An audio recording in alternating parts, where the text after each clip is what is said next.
So I think I figured out what's going on. Every time I schedule a Twitter space and then try to start it up, it acts up. But if I just start one right on the fly, it seems to be fine. So I guess if we do any more spaces between now and November 11th, it'll just have to be one of those guerrilla attacks where you just don't know when it's coming and there it is, springing on you. I hope you're doing all very well this fine Saturday morning. Hope you're safe and in good spirits. I am admittedly a little tired. I stayed up all last night working on some things in my writings, getting prepared because we're getting real close to that 1 million mark on YouTube, which is insane. At the time of this Twitter space, I'm at 877,000 followers, which is absolutely incredible. And it's really intimidating when I think about it. It's a lot of folks all around the world listening to somebody talk about things that can change their entire legacy and family tree in terms of financial.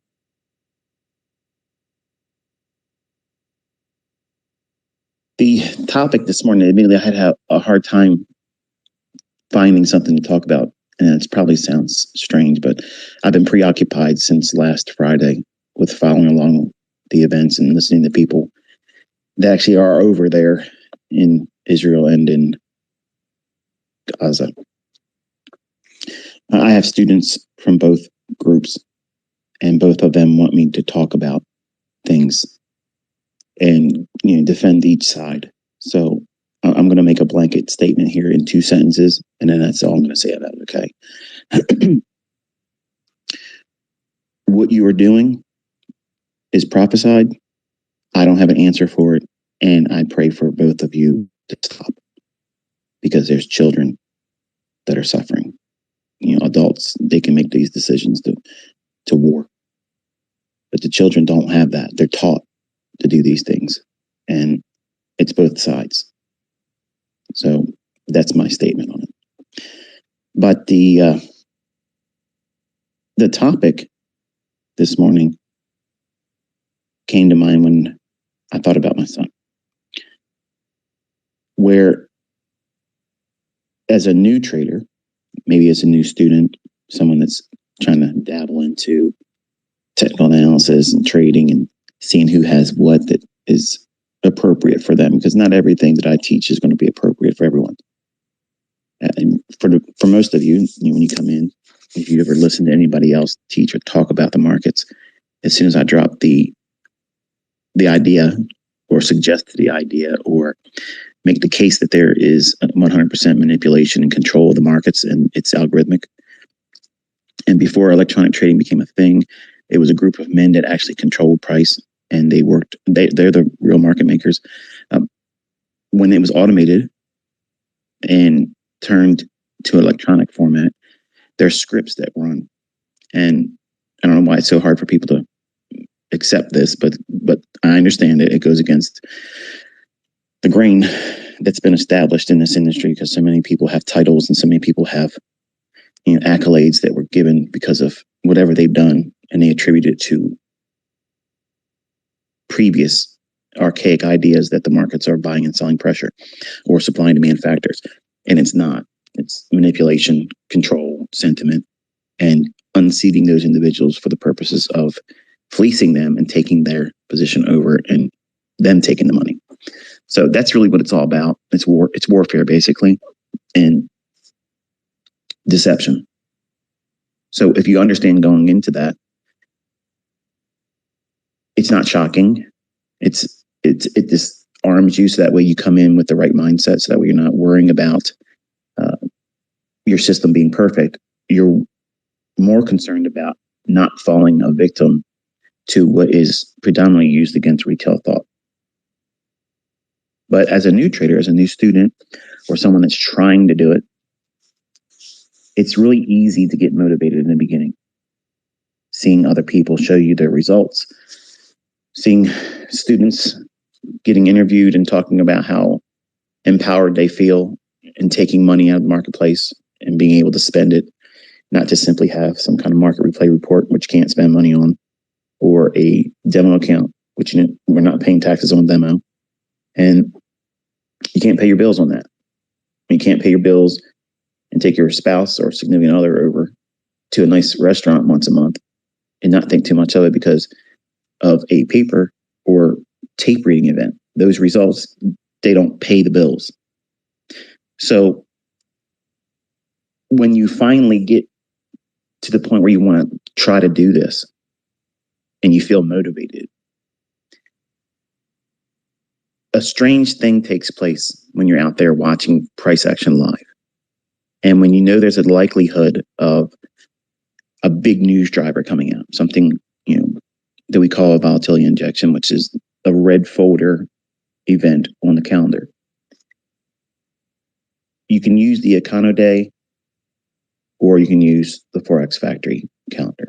I use those interchangeably. But going back years and years and years ago, before Forex was available to us as traders, Econo Day and the equivalent was always the economic calendar everybody went to. But I like the format for Forex Factory because it was easy for me to snatch those and share them as a screenshot to students when I was just teaching predominantly the Forex market. Well, when we have these motivations in the beginning as a new interested party in speculation, learning how to trade, learning how the market's book price and how to engage it and try to seek a pattern, a model, an approach, a trading plan, something to get you into a trade, help you manage it, control your impulses, aiming for a result that is hopefully gainful at the end. And if not as much of a painful loss that would be so debilitating, it would remove your interest or remove the motivation. But when you are watching real-time live price action, whether it's tape reading, whether it's demo trading, whether it's trading a combine and trying to get a funded account passed, or trading a funded account, or live, your money at risk. It's a weird phenomenon that takes place where all the motivation that led up to you wanting to do this, now you're here. You're at the dance now. Okay, you're sitting there and you're watching price action in real time. You're not studying it in hindsight and back testing. You are now met with the uncertainty of that hard right edge, and you don't know where it's going to go. And if you subscribe to an opinion, that opinion may be challenged immediately as soon as you associate it to whatever you see in the charts. And that motivation sometimes can become impulse. Everything that you try to do in the beginning that leads you into the idea of pursuing profitability, this is your career, this is your secondary income, this is your retirement plan, this is your get rich program, whatever it is, all of you are going to have different views about why you're doing this. You want to impress your in-laws. I always found that very amusing when in 1995 I heard Larry Williams talk about that. That's when he would do seminars, live events where people would be there and he's teaching them. They would send out a questionnaire in the beginning, and then, what are you trading for? Like, why are you trading? And he said it was fun to read a lot of the responses, and people would say, like, to prove to my mother-in-law I was, really worth it for their daughter to be married to him, right?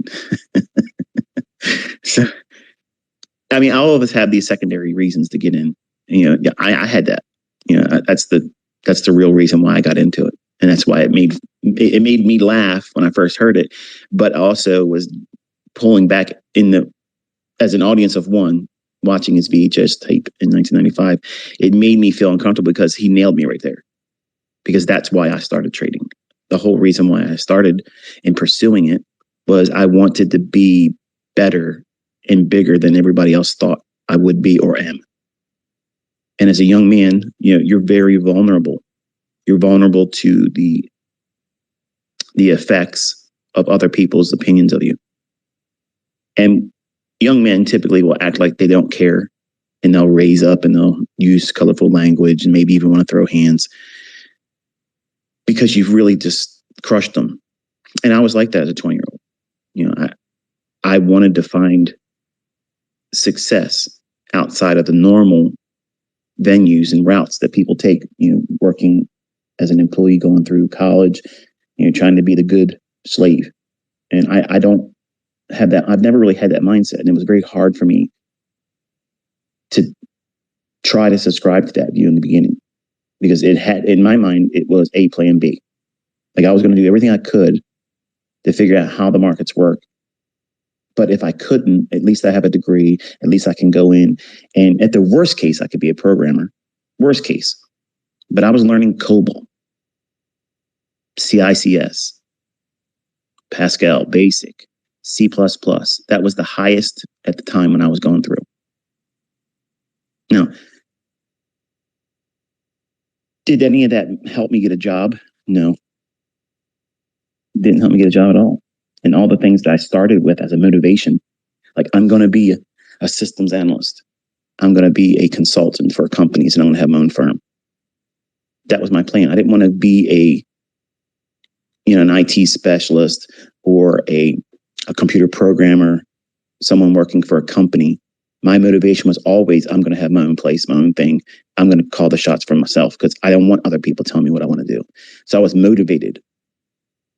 And what's weird is I was never impulsive at all in my decision making while going through the required lessons, classes, getting the credits, working towards a degree that would, in my mind, I thought it was going to, who wouldn't want someone with computer science and specializing in business management? I mean, if you think about that, I mean, like, you got it, right? That's what my opinion was. And I was never impulsive. I was submissive to whatever. This is the prerequisites for this class. To get this, you got to do this, you got to do that. And trading wasn't even in my thoughts. Like, it wasn't there. I wanted to be an entrepreneur.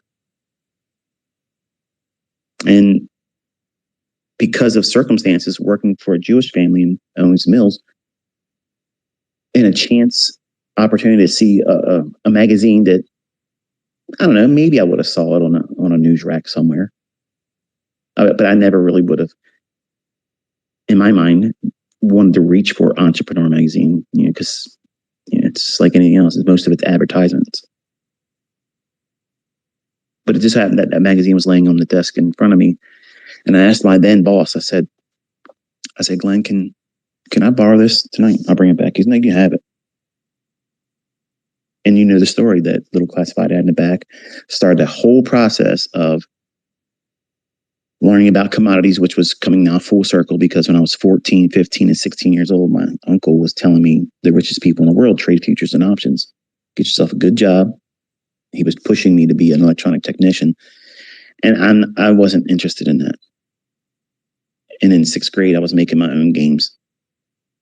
I was coding them. I would stay after school in the math class, and I would ask the math teacher, I said, can I stay as long as you stay? And when you leave, I'll leave. Yep, no problem. And sometimes I would be lucky enough to be there till 6:30. Other days, it would just be 30 minutes. And I'd walk home angry that I didn't get enough time to practice and use, because I didn't have a computer. Like, I didn't have one. So, these are all the days when we had the floppy disks where you couldn't put anything on it. Like, it was nothing. It was like literally no storage whatsoever. And the computers were just glorified calculators, right? But I was never impulsive about any of it. But I've always been 1,000% in whatever I've been in. I've always been 1,000% effort into it. But I was never really impulsive about any decision making that was associated with that career path. So I found it a little bit shocking when looking at price as a 20-year-old, and the potential to make a lot of money in a very short period of time, and the sense of accomplishment that it might present to me. It was a perfect storm where I'm entering a field brand new, 1992. I have no idea what's going on, no idea how to trade. I read one book that was basically a rag that just introduced something that was not even a method. Like I've presented you lots of concepts, but I've also given you specific models, how to use it, what time it's going to form, how to enter it, how to put your stop loss into it, how to add to it, where to target. That's a complete, absolute, no excuse. Now you know how to trade and you can apply it to any time frame. I didn't have that when I first started. I had, this is a head and shoulders pattern. This is a bull flag. This is a channel breakout. This is a wedge. This is a ascending triangle, descending triangle. And this is a broadening top and bottom formation or megaphone pattern and trend lines. That's what I came into trading commodities with. And the first step out of the gate in that race, impulse showed up. Why? I didn't know it then. I had no idea what I was doing, why I was even doing it at all. I completely lost the focus of what was the motivation for me to be there. I mean, it got me there. It got me to the point where I put money into a brokerage account. It got me to the point where I was willing to accept the pay $100 per contract, which they called full service commission. And as a new trader, it felt like they were going to protect me. And for the most part, they would just help you. You're sure you want to go long. That means you're trying to make money as it goes up, right? Okay. Do you want to use a stop loss? How much are you willing to risk? And they would help you determine. That was Fox Investments. Now, when you went with Lind Waldock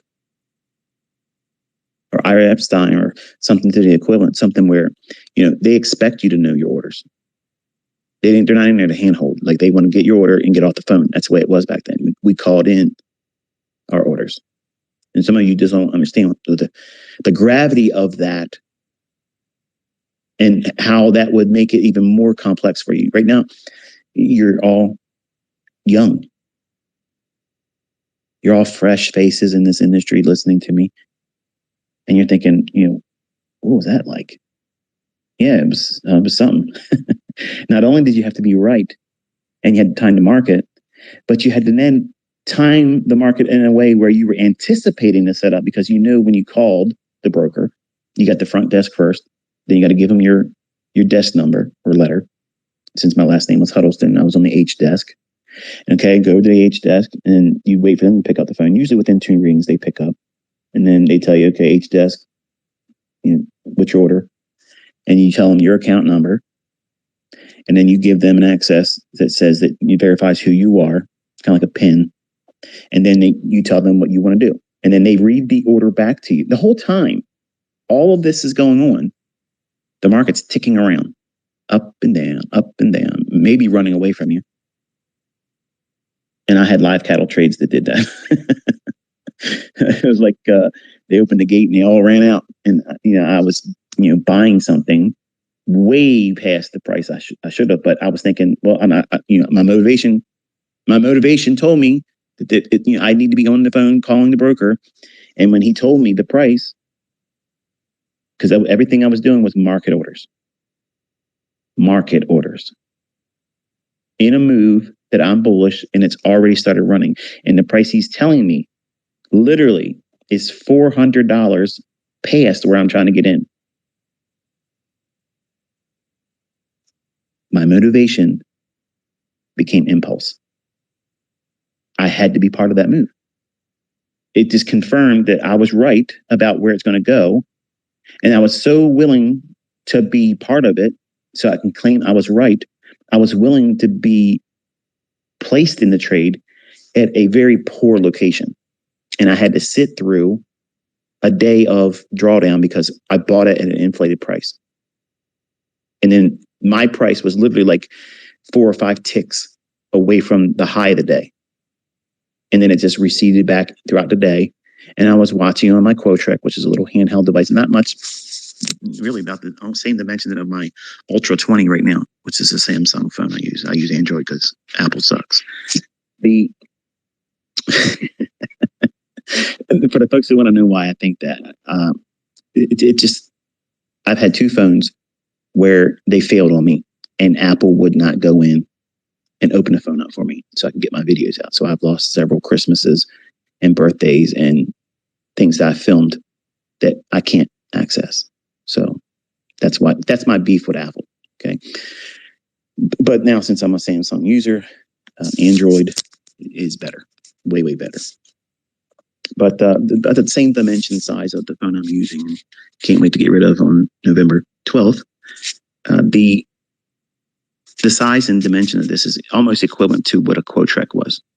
Quotrek was a little bit bulkier, but what that was is a little device that had an extendable antenna on the top of it, and it would give us real-time quotes. It wasn't charts. It was just quotes. So I was learning in the same way that floor traders traded. Now, I didn't know that. I wasn't being trained with the idea that this is what you're doing, but you have to have a defined range of where the price was the previous day, the high and low. And then I would have ranges of what the morning session was the previous day, what the afternoon session high and low was, and then what was the last hour's high and low of trading before it closed, whatever market I was interested in. And those ranges I used to determine whether or not it was still favorable for me to enter. And I was only trying to be a buyer because I didn't understand shorting. But here I am. The broker's telling me, yeah, live cattle's at this price now. And he confirms the order. You want to be buying at this price, which is where we're at right now at market. And then they wait for you to confirm it. Yes. And then they say, okay, you want to hold for your confirmation? Yes. And they come back a minute or so. The whole time you're on the phone waiting, it's moving around now. Think about what you're witnessing in your charts live. From the time you feel like it's time for you to take the trade, then you got to find a payphone, get out of your vehicle, walk over to it. Hopefully there's nobody in the payphone. Sometimes I had to wait. But my motivation that brought me to that trade. Sometimes I offered the guy, look, here, can I have that phone? Here's $20. Please, I need to make this phone call. Yeah, sure, here you go. And then I lost money on the trade. So it was, insult to injury, right? But motivation led to impulse. What does that mean? What's your point here, ICT? What are you getting at? The things that make you feel like you want to be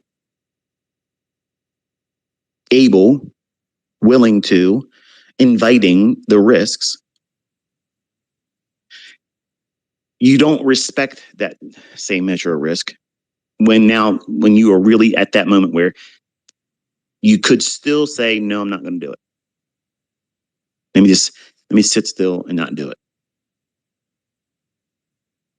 So your motivation leads you to the dance. That means you're in front of that chart. You're sitting there, you're watching it. You have your silver bullet in mind. You have your optimal trade entry in mind. You have, whatever else I've ever taught that you've gravitated to as your model. You have your draw on liquidity. You believe it's going to go here or it's going to go there, and you're ready to see it.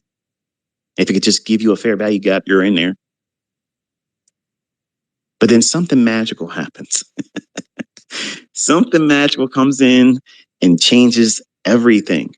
It's like your perception completely changes, and it becomes sometimes like a language you've never read before, and you're like a deer in headlights. You're paralyzed. You knew what you wanted to do, but now you're in front of the charts and you're watching live price action and you can't do it.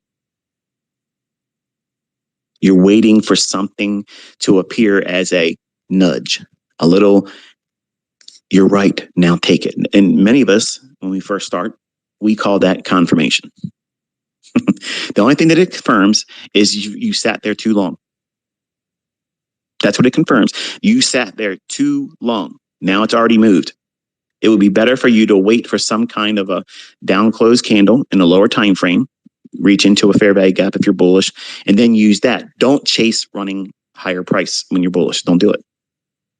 Don't do it. Because the only thing you're doing is increasing the likelihood of your stop loss needing to be larger than it's necessary to be, or making it harder for you to hold the trade, because you're going to know as soon as you enter it, you're going to be demanding subconsciously, that it moves right away in your favor and you don't want to see any kind of drawdown. Whereas if you're bullish, and this is how I teach, so it overcomes a lot of the built-in fears that are associated with being poorly placed in a trade or chasing price. So if you're bullish, I'm teaching you to buy what? A down close candle, or a candle that's forming a likely down close candle, but it need not close down. It can be trading lower and still have a higher close.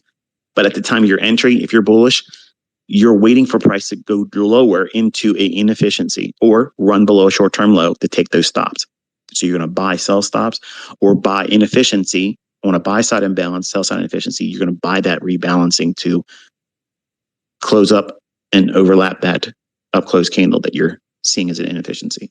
So you're buying against the grain of price delivery versus impulsively chasing it.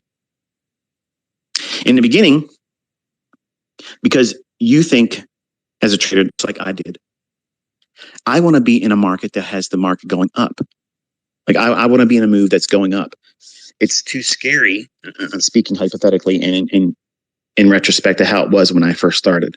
So as a 20-year-old, I was afraid to buy things when it was moving lower. To me, it made no sense. I mean, it literally made no sense whatsoever to go in and try to pick a bottom. That's what I was looking at it as, because I heard my mentor say, you got to avoid trying to pick bottoms. They're like catching falling knives. You have to wait for that dagger to fall, hit the ground, stop quivering, then gingerly go over and pick it up. That's verbatim. That's literally right out of that Ford cassette tape VHS course that you had from 1995. It was ingrained in me, just like the things that I say to you as your mentor. I'm not in the room with you, but you will see something in the charts and you'll hear my voice saying the very thing that you had a resonation with in a video or a lecture, maybe something in this one today. And you'll hear my voice, you'll know exactly what I said verbatim, because it left an indelible mark on you. It made an impact on you psychologically, so you think differently as a result of it. In the beginning, when you have no real clue what you're doing, no model, you can become very impulsive. But as a new student with a model, with all the right motivation, you still can be impulsive. What does that mean? What does that mean? What's the contrast between what I've already said so far versus someone that now has a model, has all the right mindset, has listened to all the proper mindset from the inner circle trader and how to do this and how to do that. Now we're at the dance now. We're staring at the chart. It's during that 10 o'clock to 11 o'clock hour. We know that there's going to be a silver bullet. We know that it's likely going to draw to a liquidity pool that's pretty obvious where it's likely to go. But here you are, sitting there looking at price. Give me 1 second.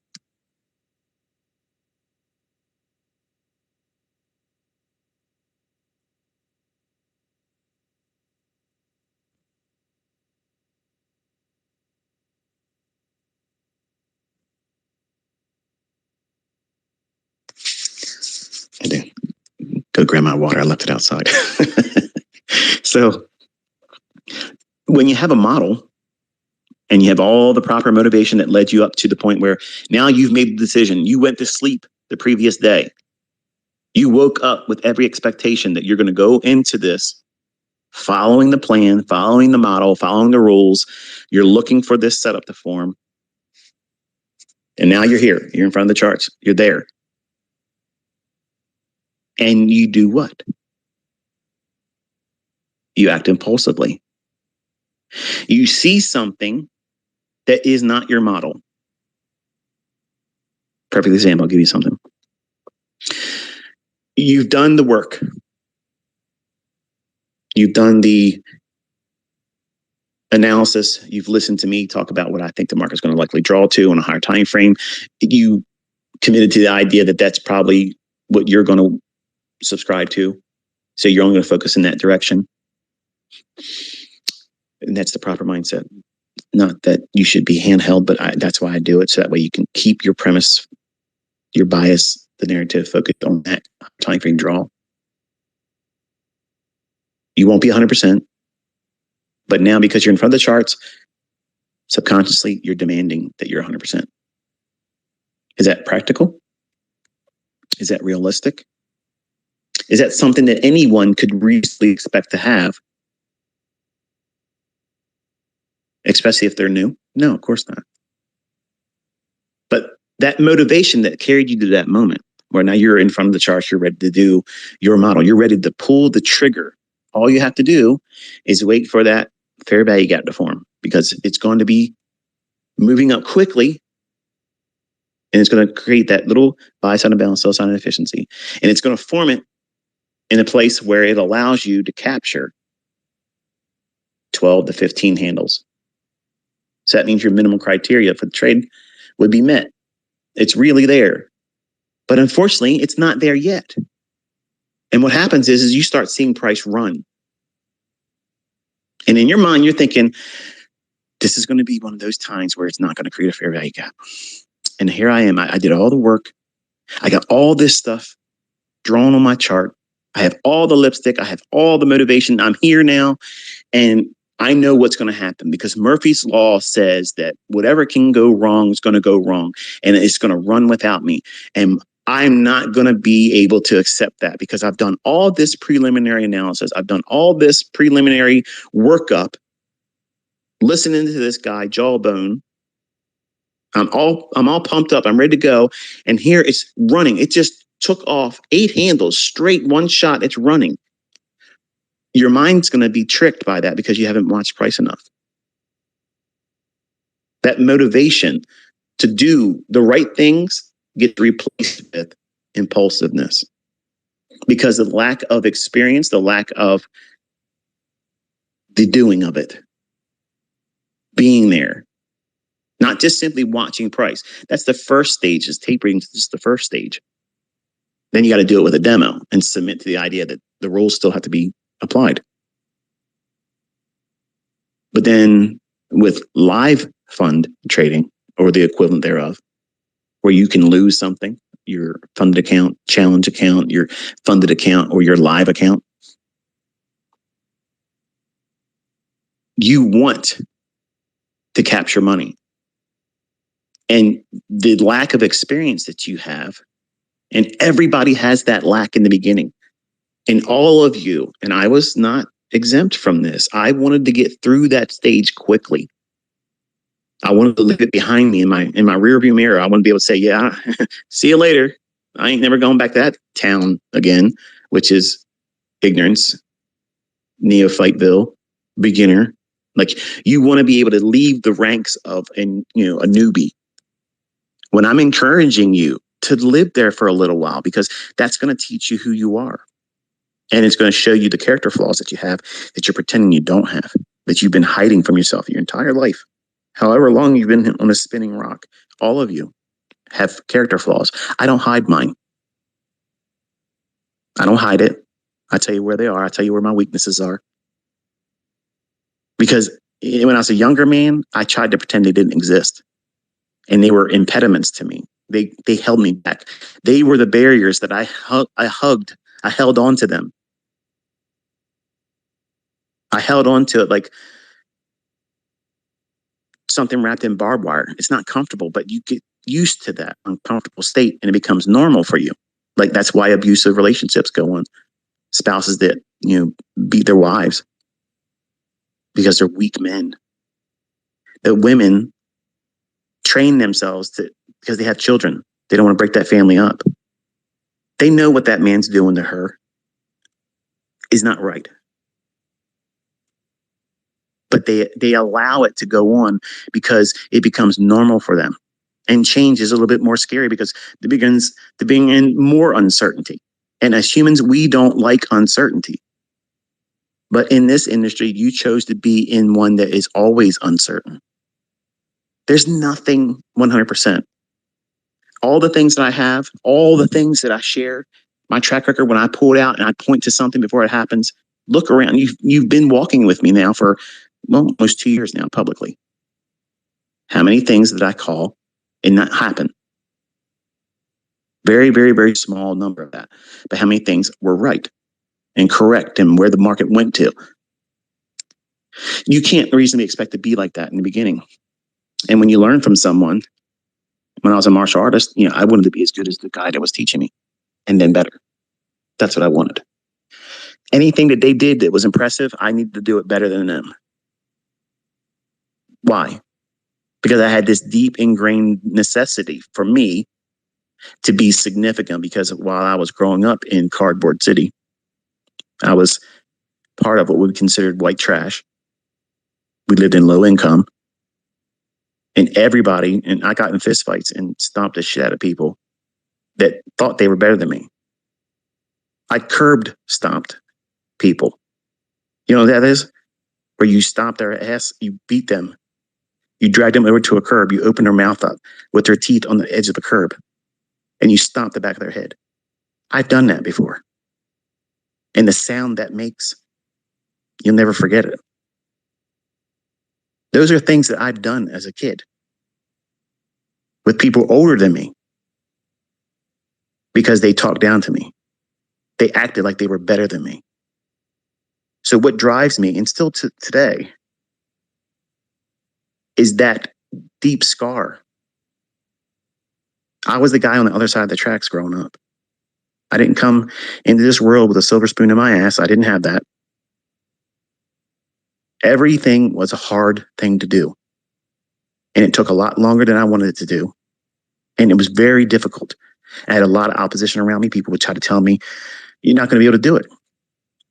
You're going to just, amount to the same thing we do. And I went to school, and they tried to talk me out of that. And they said, you're not going to get good grades. And I got great grades. Constantly, the enemy constantly will work on you to try to discourage you. And if you're strong enough that you have the motivation that keeps you going, when you're finally there, he's really going to try. Because you've done it. You finally climbed to that moment where now you're going to see the proof. You're going to finally get that testimony that you can hold on to and say, nobody can take this from me. And some of you are going to discover that motivation that got you there, which everybody needs it. I'm not trying to discourage that that's not a good thing. It is a good thing. But there's an event, there's a phenomenon that takes place where once you're there, you can't handle the pressure. And you throw out all the rules. You don't wait for the setup. You think that it's going to be stripped from you. You worked so hard to get to this moment. Now here's your first shot. The first shot to use the information that you've been studying. Now you can make gainful profits if it's correctly done. But you don't have the experience yet to lean on. And you see a sudden quick movement, which really isn't that much. Nothing's changed in the trade setup. But in your mind, because you're so keyed up, that motivation, you're hopped up. You're ready to go. You're that guy that all your friends are around. Fight, fight, fight. When if they weren't there, you'd probably shake hands with the guy and say, you know what? Yeah, I apologize, man. It's got out of hand. It's just forgive me for saying whatever I said or did whatever I did to you. You can't do that now because they've incited that rage. You've become lustful for blood. You need to do this now. And something happens where that motivation becomes impulse. And you don't use your model and you press the button. And as soon as that button is pressed, you're regretting it. Because now you just entered the uncertainty with no plan, no entry, no PDRA. You chased the price. And everything you've heard me say comes rushing into your brain and you're thinking, oh man, this is that thing he talked about. Now that trade seems like it's going to choke the life out of you. Maybe you start hyperventilating. You don't realize it yet. So you start feeling your fingers and your hands and your arms start tingling. All of a sudden you start feeling your heart palpitate. Feels like you can't breathe. Doesn't feel like there's any air in the room. Why is it so hard to breathe? That's anxiety. Now you're faint. You're feeling the effects of the adrenaline in your body, and you're standing still. It's like a Ferrari in neutral, running with the accelerating pedal to the floor. It's not good for the engine. And now you're worrying about what you're feeling bodily. And then cortisol is going to release. And that hormone makes you feel like you're going to die. Now, how can you be watching price, managing it, and what you should be doing, focusing on your model, if you think you're having a stroke or a heart attack or about to pass out or throw up? I've been there. I've been there, and I've been there while driving a truck over the Key Bridge in high winds, panicking because I'm watching my co-track tell me that there's absolutely nothing I can do, and I'm nowhere near a payphone to get out.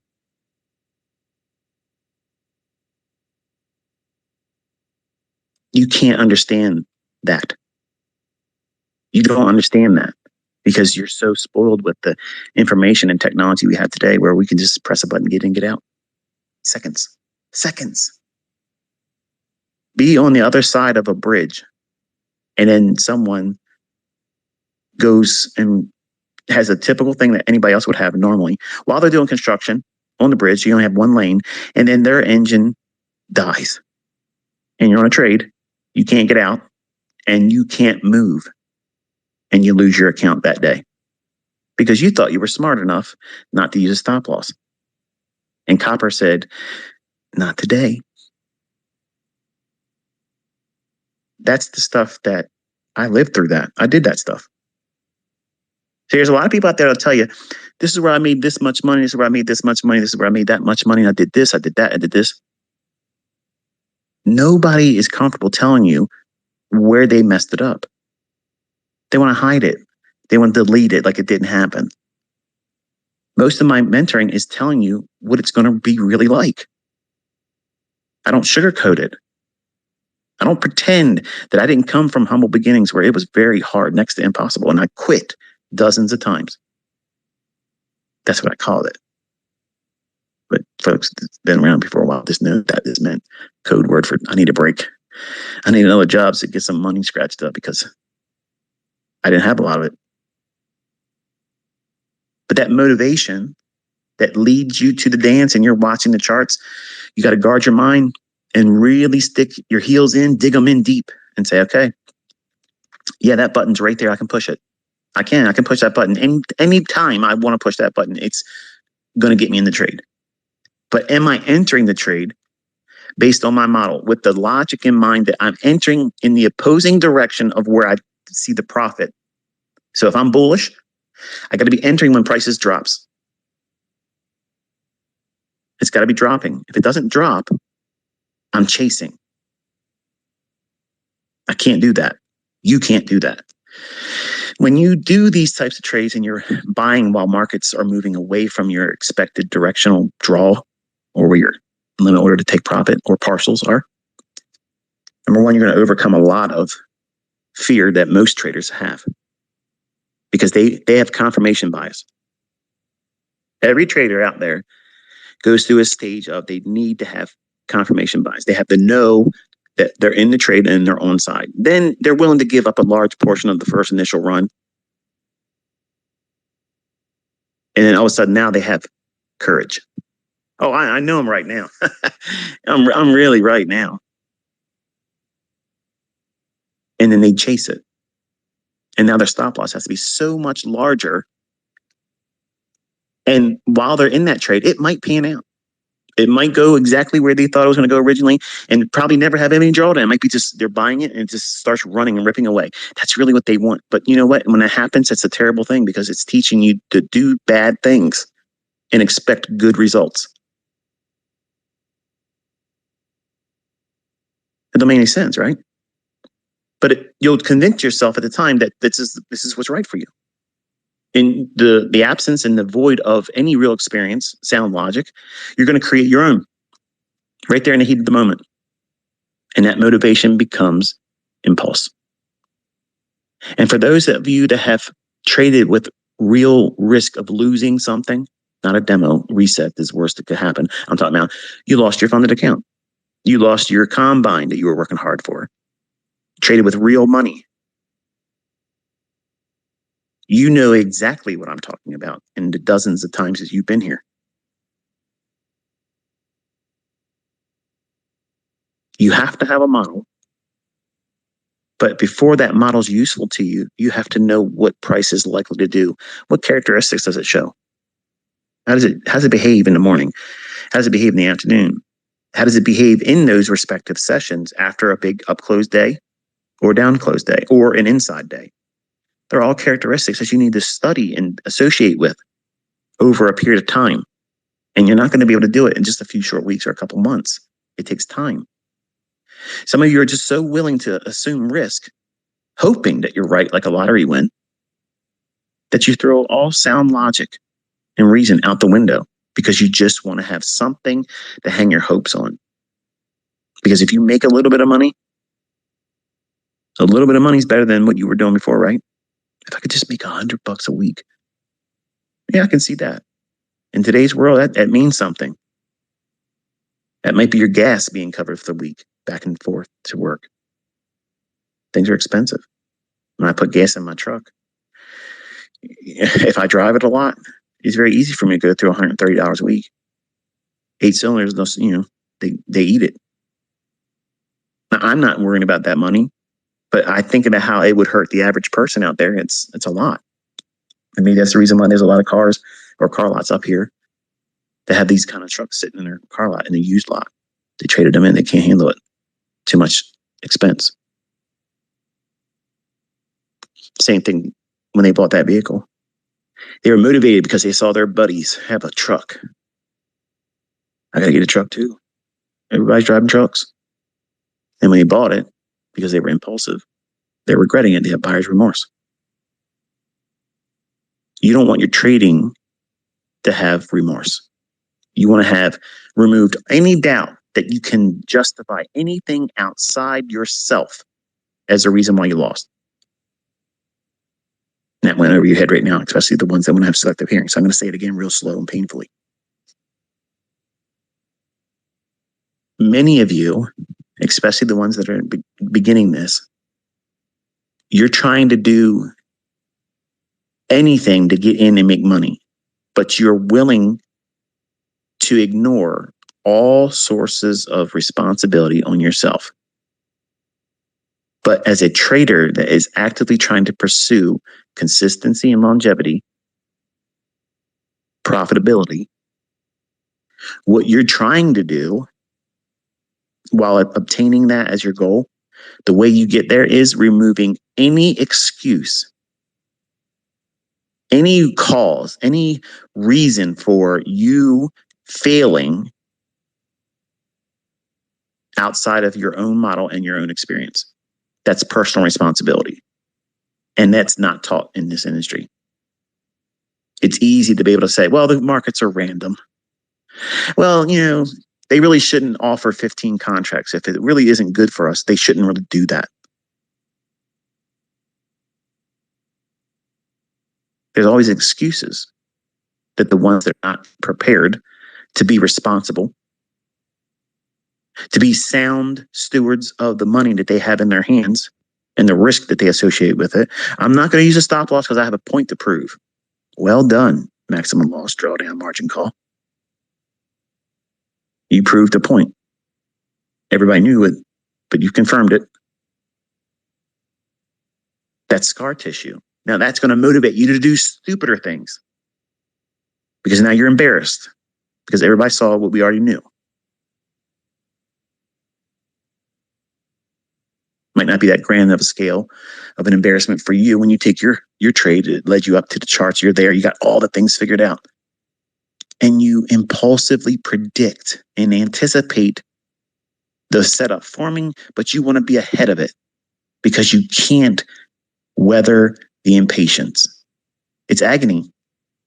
Oh man, what if it runs without me? I sat here all this time. I did all that charting. I already told people I was going to be buying long, and they're going to be asking me for proof. Where's the receipts? Where'd you go long at? And I ain't going to be able to have anything to show them. Oh my goodness, I don't care. I got to get in. There you go.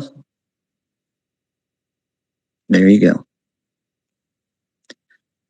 You did everything wrong. I don't care if your analysis was good. I don't care if your lipstick on your chart was correct, if your draw on liquidity was correct, all that. Everything, you just shot at the shit with this entry. Because now your risk isn't appropriate. It's got to be larger now. You entered in the direction of the profit, which we don't do.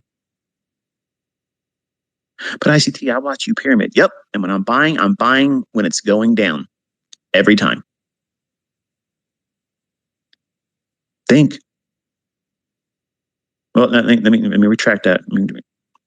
When I'm inside of a PD array, I can accumulate a new pyramid entry there too. But I have size behind me that's already layered when I take those types of trades. Otherwise, if I don't have that, I won't. For perfect example would be my breaker. They say I'm bullish and I think prices are going to go higher. I'll annotate the chart while I'm doing the trades, and you see me recording it. I'll annotate it as a bullish breaker, and I'm entering inside the breaker. It hasn't left it yet and come back and touched it. See, that's the part you know. That's the easy side of it. The hard part is knowing where the market's going to go and being confident that I can enter on the breaker. And if it comes back, then I'll buy it again and add more because I'll have more to lean on, trusting that it's going to go higher so I can add more to it. But if that's my first entry, and that's not likely going to be the trade I go on, then I'll elect to wait for it to come back to the breaker. But if I've already bought, like I bought the sell side that the breaker ran down for, I'm buying below that previous low. Then when it goes up into what you would classically identify as a breaker, after it's moved above it and then come back down and touching it, I'm buying it in it before it breaks above it, before it's going to retrace back again and touch it. So there's a time, there's a reason for everything that I'm doing. I'm not just, pulling shit out of my ass just to say something or prove something that doesn't have any sound logic that I repeat over and over and over again. There's a logic behind what it is I'm doing. Everything that I do in my executions are systematic. I had to learn that through pain, loss, blowing accounts, losing lots of times. And every single time, guess what I had before it? Right before I lost the account, before I lost the trade, before I had remorse, I had motivation. I had confidence. But that confidence and that motivation was like that guy. You're standing there. You really don't want to fight this person. Not because you're afraid that they're going to kick your ass, but you don't want to fight that person. You really don't want to be like, it's not appropriate for you to be doing what you're being pushed into. And you have that circle of influence around you. Everybody's shouting, oh yeah, fight, fight, fight, fight, fight. When wisdom says, wait. If they want to swing on you, then you hit them in their fucking throat. Grab them by their ears, drive their nose into your fucking knee, drag them down to the ground, put your knee in the back of their fucking skull and pound the shit out of them. You didn't ask for it, but you reciprocated. You invited them to walk away, they won't. Well, in trading, at that moment, especially for young men, this is Sparta, bitch. I'm here now, and I don't need to wait for no setup. Front kick, boom. But you find out you're the one falling down. You're the one feeling that gut kick to the solar plexus, and you can't breathe now because you pushed the button. You can't take it back. You can't take it back. What does that mean? You know you shouldn't have entered there. Sound logic would be, all right, this is premature entry. Just close it right now and wait for the setup. But you won't. You won't. Because the thing that pushed you into that impulsively is telling you right now, man, I hope it keeps going up from here. I hope it keeps going up here. Please don't drop. Please don't drop. Please don't drop. When it's so much less pain and suffering just to close the trade and then wait for that setup.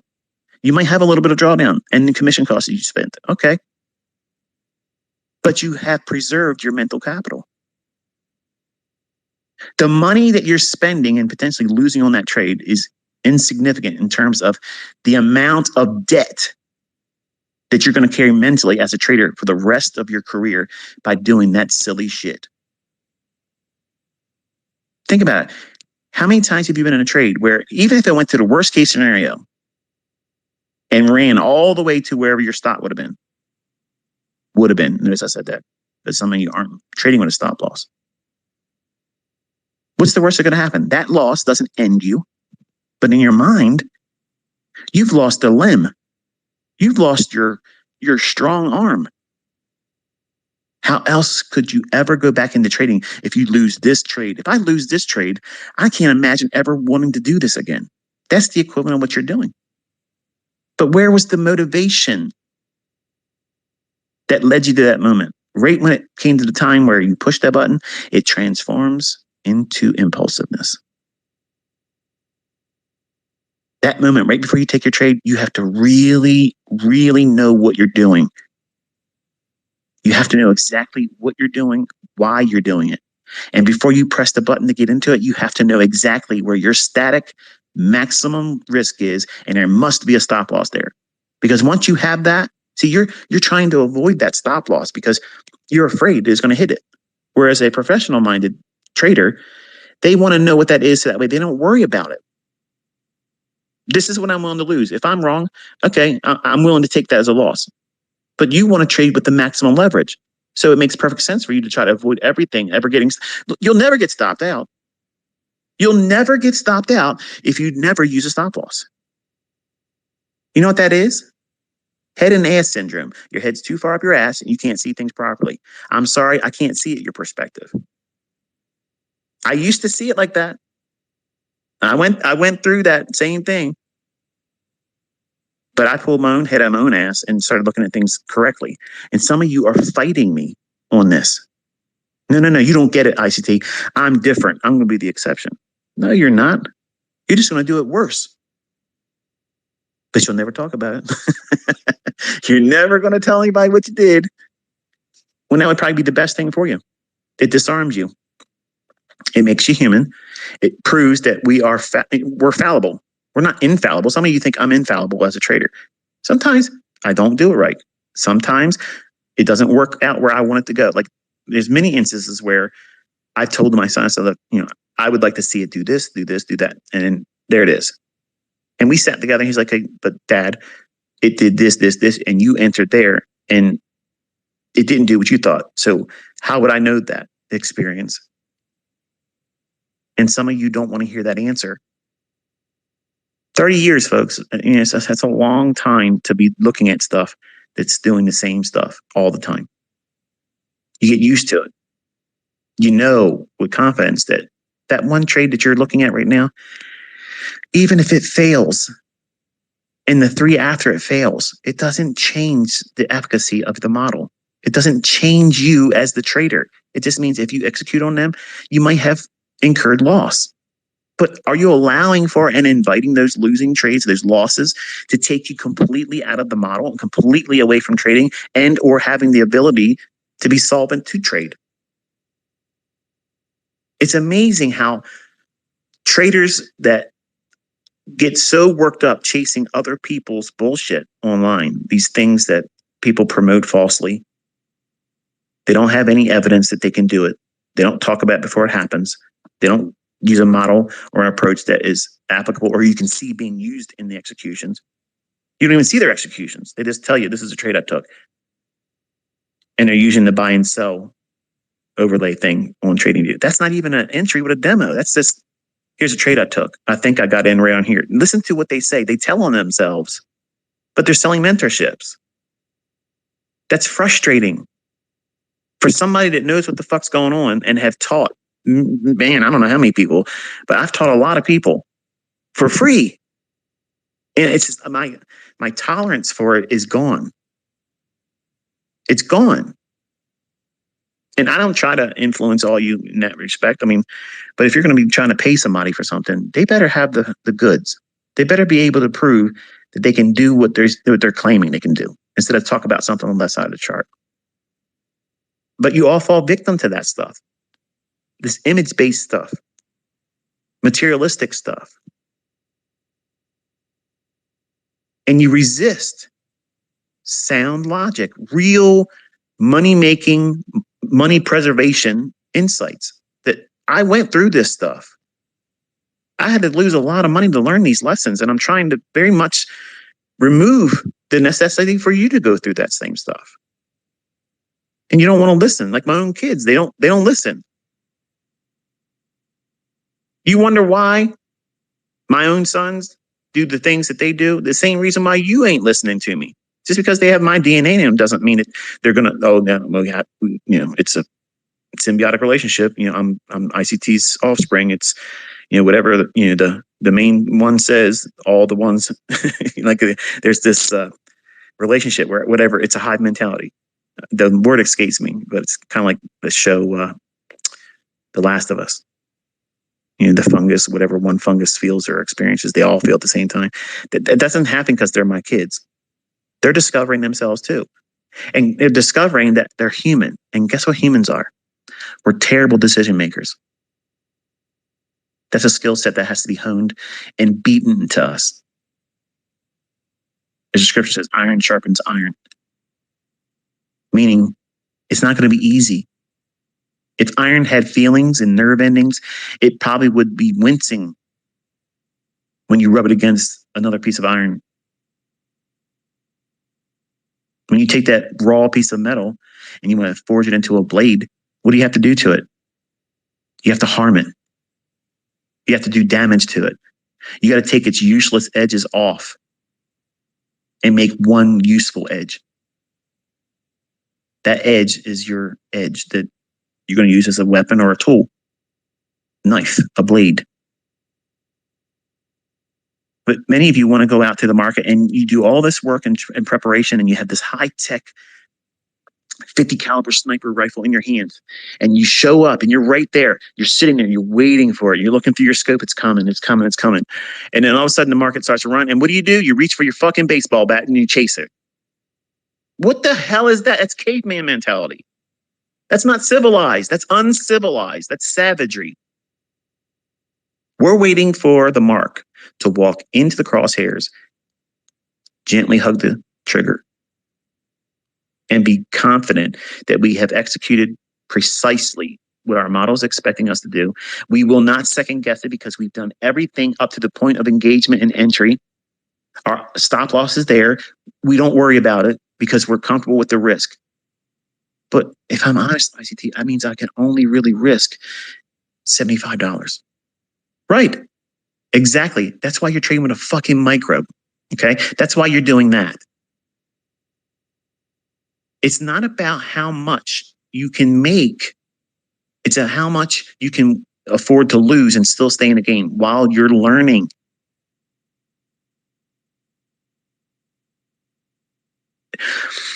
For the folks that says you can't make money with a micro. Oh, you can't make money with a micro account. You got to have this and that and the other thing. You are not versed in math. You have no idea. Rudimentary math is escaping you. Because if you can have a model, whatever it is, it doesn't have to be my stuff. And I'll say it again. It doesn't have to be what I teach. It could be anything out there that causes you to have a decision.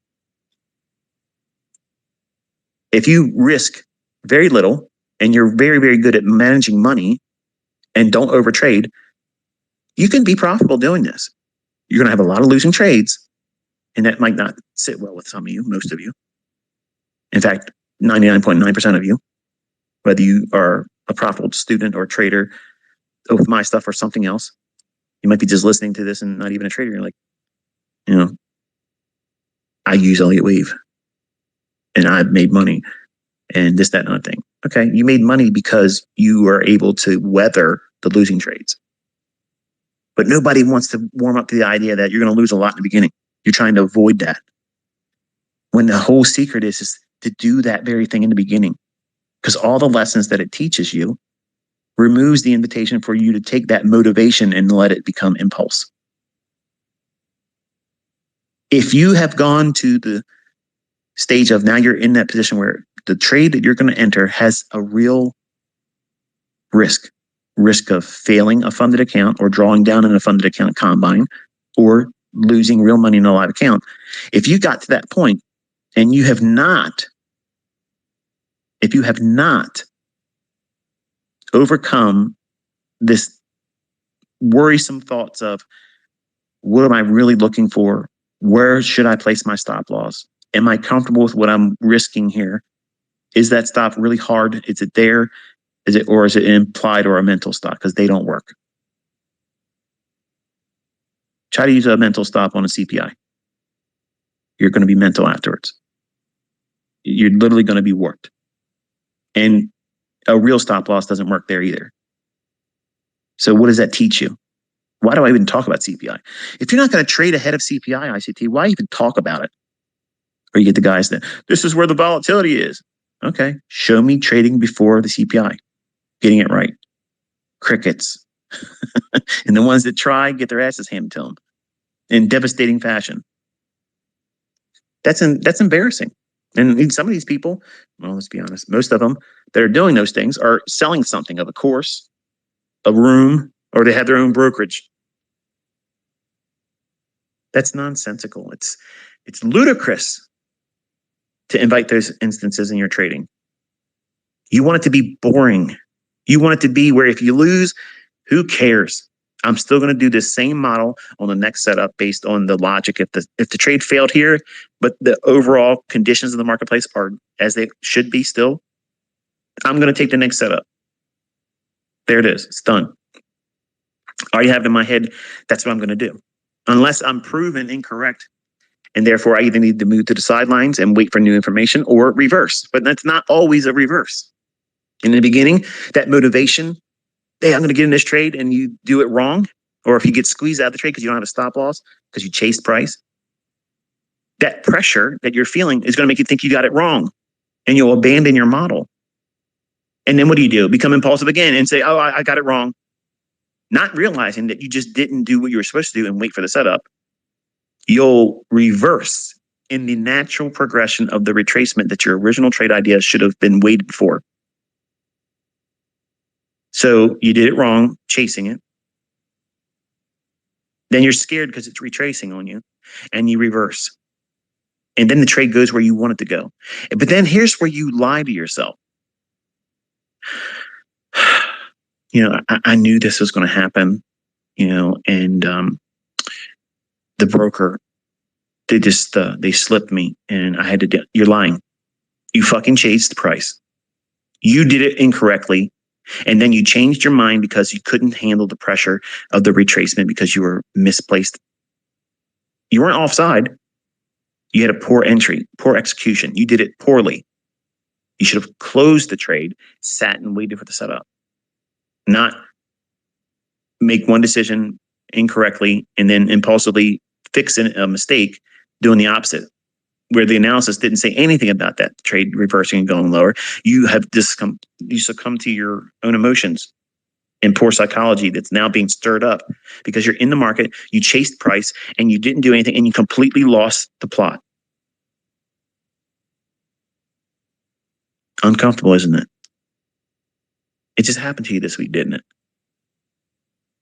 Market went where you thought it was going to go, but you lost on your trades. I just pegged you. How do I know it? Because I did that when I was 20. I did it. Multiple accounts. Some of it resulted in losing trade accounts entirely. Do you need to lose your trades in stunning fashion or blow your accounts to learn that lesson from me? I would have loved to have someone explain it to me like this. I would have never looked at them and said, wow,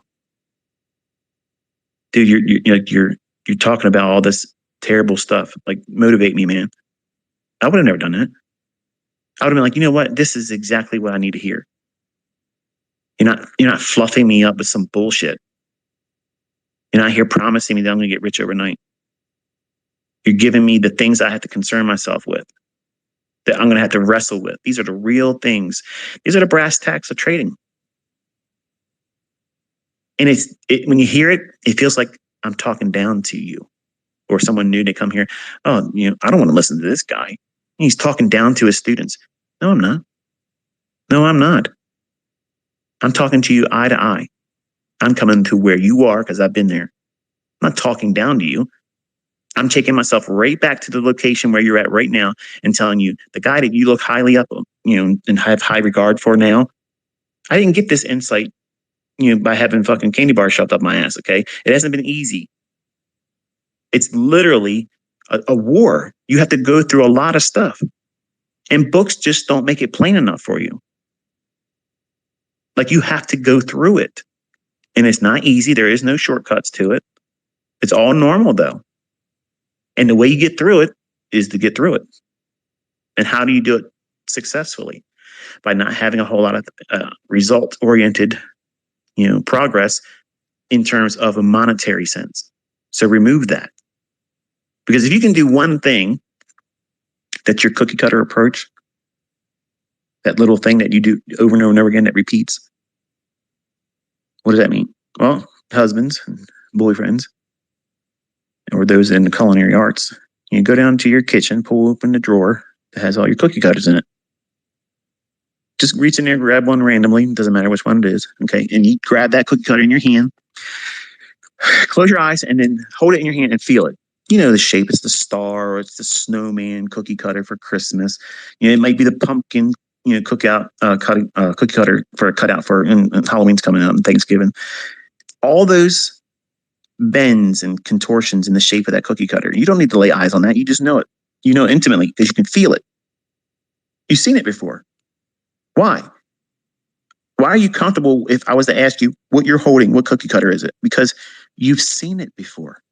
You don't need to lay your eyes on it.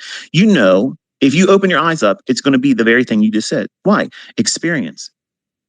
But you didn't look at it. The same thing is what you're conditioning yourself to do with this price action. You know that this fair value gap is going to form. It's going to fucking form every single day between 10 o'clock and 11 o'clock without fail. It will always be there. 100% it's going to be there. You need not worry about it. It's going to fucking be there. I don't care if they're blowing shit up around the fucking world. I don't care if the fucking president gets fucking COVID-26, it doesn't fucking matter. This stuff is going to keep working. It's going to keep working every fucking week, every fucking day, and it won't fucking stop. But you're not limiting yourself to doing just these things to prove it to yourself. I have literally taken you down to 60 minutes and said, see if what I'm saying is bullshit or not. And guess what? It's there every fucking day. Every day. Every day. London, pre-New York session, New York session, afternoon session, last hour trading. Come on. Listen, you don't have any excuse why you shouldn't wait for yourself to form. If you miss it, if you get a stop out, or if it doesn't work for that one setup, you did it wrong. You did it wrong. Guess what that means? You have an opportunity, maybe in the same day, to correct it or study it and build your confidence back up. But you're taking motivation and turning it into mania. I want to rush through this, learn how to do it, because I'm going to go and try to do 5 or 6 maximum funded account. And I'm going to do this and do that with the trading. And I'm going to be an overnight success. No one's going to be able to do it faster than me. I'm going to be the fastest meteoric rise in funded account trading. You're making it harder than it needs to be. You really are. And you might get a little bit of success here and there, but you're going to go out there and flaunt it like it was the easiest thing since, riding your bike now, which you've probably been doing your whole life. It's easy. It's like riding a bike now. And you're going to lie to yourself. You're going to lie to anybody else that's listening. Like you're providing all of the outside noise and justification that's not helping you You're willing to go through all those things. You're willing to enter a trade when there is no setup. It hasn't formed yet. The framework is likely to be there. The draw on liquidity, where it's going to go ultimately. You're in the session, it's probably going to go up there, but right now it's running in the direction of the trade profit. You don't want to enter like that. You wait for it to draw down into a PD array or up into a PD array if you're bearish. And then by doing that, you know that there's a range in which it's permissible. It can color outside that fair value gap just a little bit.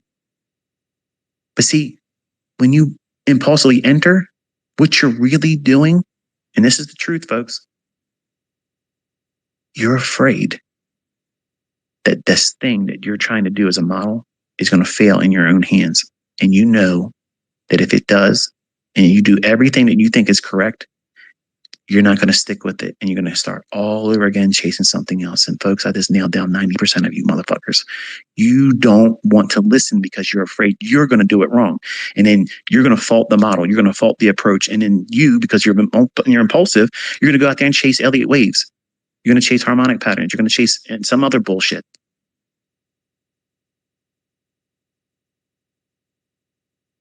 Crazy, ain't it? How could I know this? Because I did the same stupid shit. I've done the same stuff, folks. You have to change your perspective. You have to be accountable to yourself. And you also have to give yourself the opportunity to do it right and have the fruits of it. Just like when you win and you have a series of good winning trades and it's still Tuesday. But that's not an invitation because you have Wednesday and Thursday and Friday still to trade. Well, you know, I got to push my edge into a dull, blunt fucking edge. So many times I've seen students, and I've done this before, you know, you go in there, you get a windfall victory in the beginning of the week, much larger than you normally would. You're like, man, I'm really good at this shit. I'm going to go out there and I'm going to impress my wife. She's finally going to realize this ain't a video game. Watch, I'm going to tell her what I'm going to do over here, and boom, boom, boom. And then there it is. You get back half of it, or a third of it, or worse, all of it and more. Then you go into the weekend with a loss. That is demoralizing. That sucks. That really sucks. Especially if you showed everybody online in the beginning of the week, here's what I made, here's what I made. And then they're like, progress report, where you at? MIA, baby, I ain't coming on. I got things to do. Radio silence. You're making it harder on yourself by doing that. So you have to weigh all these things out and also provide no opportunity for them to be in the trading. So it becomes less of an impact adversely, because it's real easy to talk yourself out of this because it's hard. It's really, really hard. And what makes it hard is that you are equating success and failure on a personal level. Think about it. As a business, okay, think about it like this. You have a business and you do some kind of customer service for the for the community at large. Okay, say you run a landscaping business, okay? And I'm thinking of that now because it's raining, and usually the landscaping company would be here today, but it's raining, so they're not able to make their money today, so I'll probably see them tomorrow. So they perform a function or a service for the community. If I say to this business owner or the employees of it and say, hey, listen, your weed eater is tearing up the pillar on my pool house. I'm not making this up. This is something I'm going to be bitching about. But if I say that to this person, if I say it just to the employee, he'll just nod his head and then say, okay, sorry, you know, I'll tell so-and-so. And that's it. Nothing's going to happen. And unless he's the person that's using the weed eater each time, nothing's going to change. But if I call the company and I speak to the owner and say, hey, listen, this is what's going on, and I just want to bring it to your attention. Can you make sure that this doesn't continue? Oh, absolutely, sir. I apologize. We're going to take care of it. Boom, boom. And once he's handled that situation and the conversation's over, he's not worrying about me the rest of the day. He's not worrying about losing his account with me. He's not worrying about, you know, his future business. He's not going to start doing shit differently. He handles that matter right then and there, and it's without emotion. It's just business to him. He understands that not all customers are going to come in with a wonderful review. I could contact him and say, you're done. I'm going to use somebody else because this is what's going on. I just discovered it. But he's not going to stop becoming, or he's not going to stop running his landscaping company because I complained or maybe even dropped them. That's not what he's going to do. Why? Because his fucking business model works. And I'm one transaction. I'm one source of a model. He knows if he comes to this property once a week and does this same thing, I will pay him. That's the result he's going to do. The same thing with your trading. You got to treat the same way. Not every single trade is going to yield the best review. The outcome is not going to be the favorable one. But does it take you out of reaching for that model or having faith in it being useful in the future? No, because it's just like that cookie cutter. You can't ask the cookie cutter to be a rolling pin. It's not its function. Just like you can't ask the silver bullet to be there, in times where it's not favorable for it, where there's a consolidation and it's going to consolidate in Asia or after 4 o'clock, going into 5 o'clock, afternoon session. There's no silver bullet between 4 p.m. and 5 p.m. But the market's moving. It's still ticking around, but there is no setup there.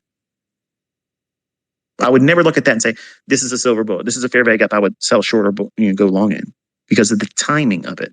You're asking that model to exist in a time when it's not going to be there, which is the equivalent of taking a cookie cutter and saying, I'm going to use it as a rolling pin. It won't work. It doesn't work. It's not a hammer. It's not a screwdriver, But that cookie cutter, if you lay it into dough, okay, you take that dough and you spread it across your counter and you take that cookie cutter and you press it down into that dough that's rolled out.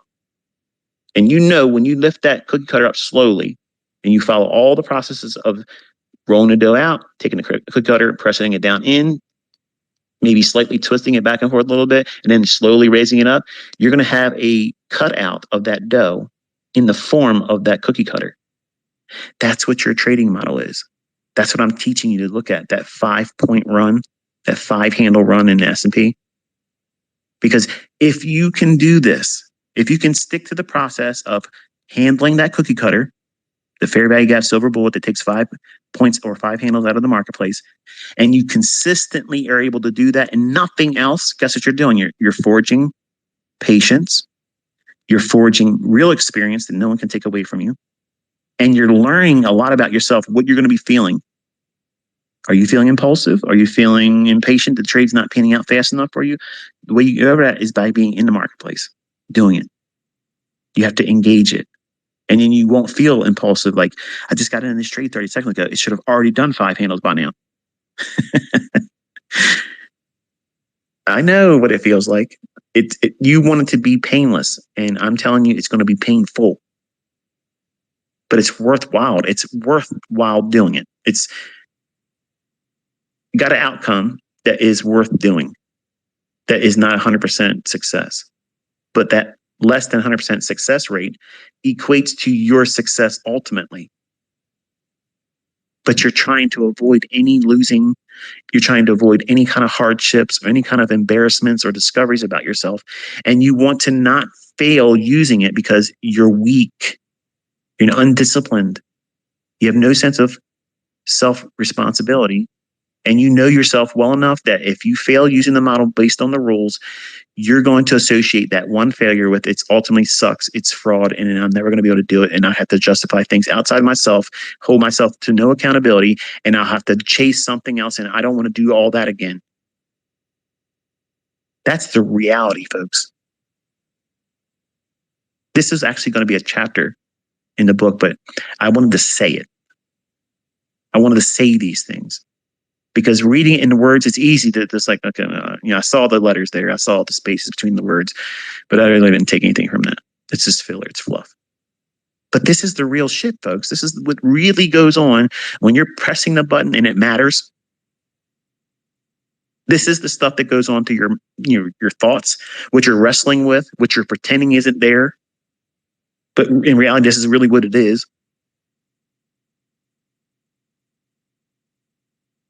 If I would have titled this Twitter space,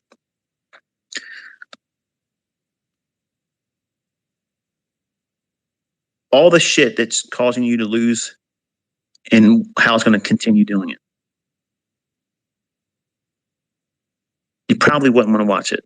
Probably wouldn't want to listen to it, because you need to be you need to be around somebody like a Tony Robbins who wants to tickle your ass with a feather and say, hey, everything's going to be great. You're a success story in the making.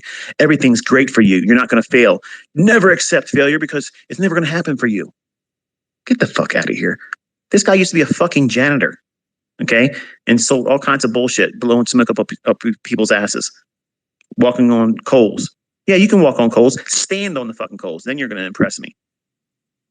It's fucking physics. But people see that shit like, wow, man, it's fucking something. Furus. Meanwhile, Tony Robbins is probably unfollowing now. That guy Grant Cardone follows me. I don't know how that happened, but if you're listening, Grant, how you doing, man? The new week that's coming. I'm going to say this and then I'm going to close it up. When you're practicing, or when you're reading the tape, or if you're doing your demoing, or if you're going to be taking another trade that would be gainful, if it was to be profitable, whether it be funded account, funded account combine, or live account funds, I want you to think about what I said today. I want you to take it to heart, because if you start feeling that and you feel like you just want to get in there, turn the chart off. Walk away, don't do anything. Come back to it an hour later and see what would have happened. And be honest with yourself. If you would have did the impulsive entry, how much drawdown would you have gone through? Did it run without having to set up form later on and still ultimately go to where your model would have said? It's going to be hard for you to do this, next to impossible. But for the folks that really are here to try to learn, they want to have excellence in their executions. They want to be able to trust themselves as the trader, the operator, using the information, and not be impulsive like a gambler at the casino. Just says, screw it, I got $100 left and I'm just tired of this. Let me just lose everything so that way I can't come back to the table now. I can't come back to this slot machine. I don't know why I can't. For life, I can never remember the name of that thing, but I got it right this time. Slot machine. A gambler, they don't have control of themselves. They lose themselves. And I don't gamble in casinos. I've taken $100 to a casino. It was my first year anniversary. We went to Atlantic City, stayed at the Taj Mahal, not because I like Trump, but because we had a comp there from a friend of the family, and they let us stay in his room, and it was really nice. But I knew enough about myself that I don't want to take money there and gamble. So I said, I'll just put $100 into a slot machine, and whatever happens, I don't care. And it took forever, like 5 fucking hours, for me to lose this $100. Every time I went down, down, down, down, down. I never went higher, thinking like $115 is the highest it went. So my best was $15, but who's going to stop at $15, right? But for hours and hours and hours, it would drop down. I'm down to 30, and all of a sudden it up to 80, $90, $100, maybe 102, something like that, but never went above 115.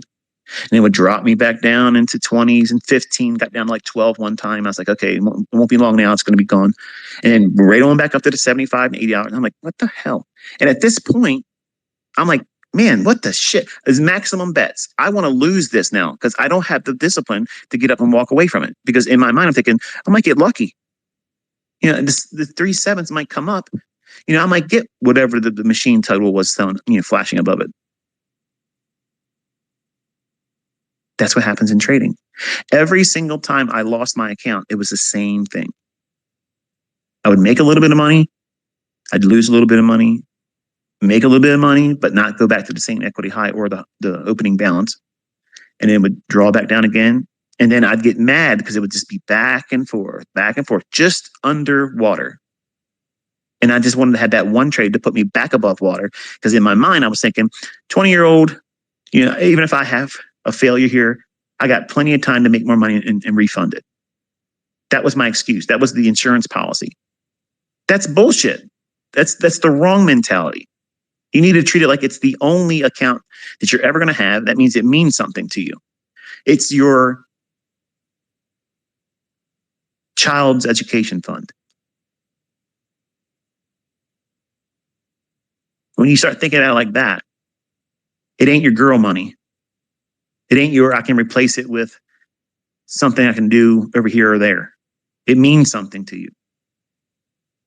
When you conduct it with that in mind and you are held accountable, which is real hard in this industry, because how can you be accountable to anyone that doesn't do it too?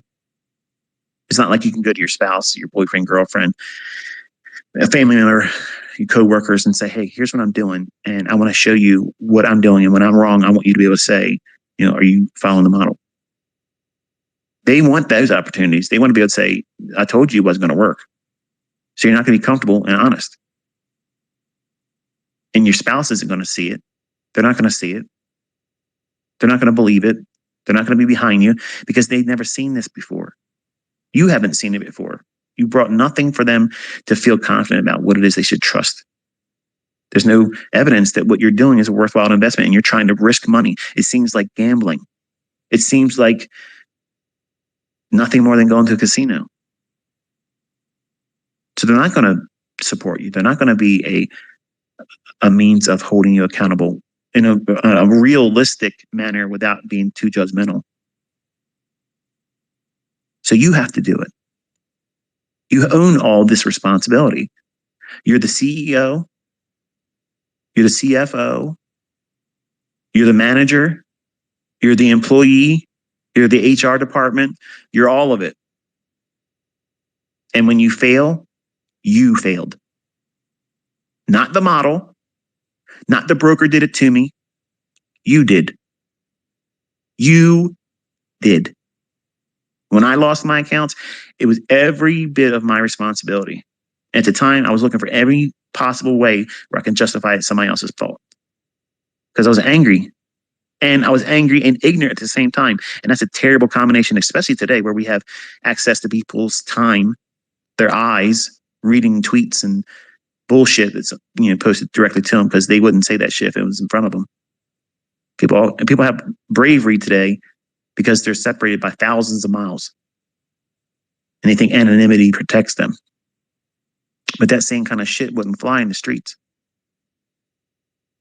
Get your fucking card punched real quick.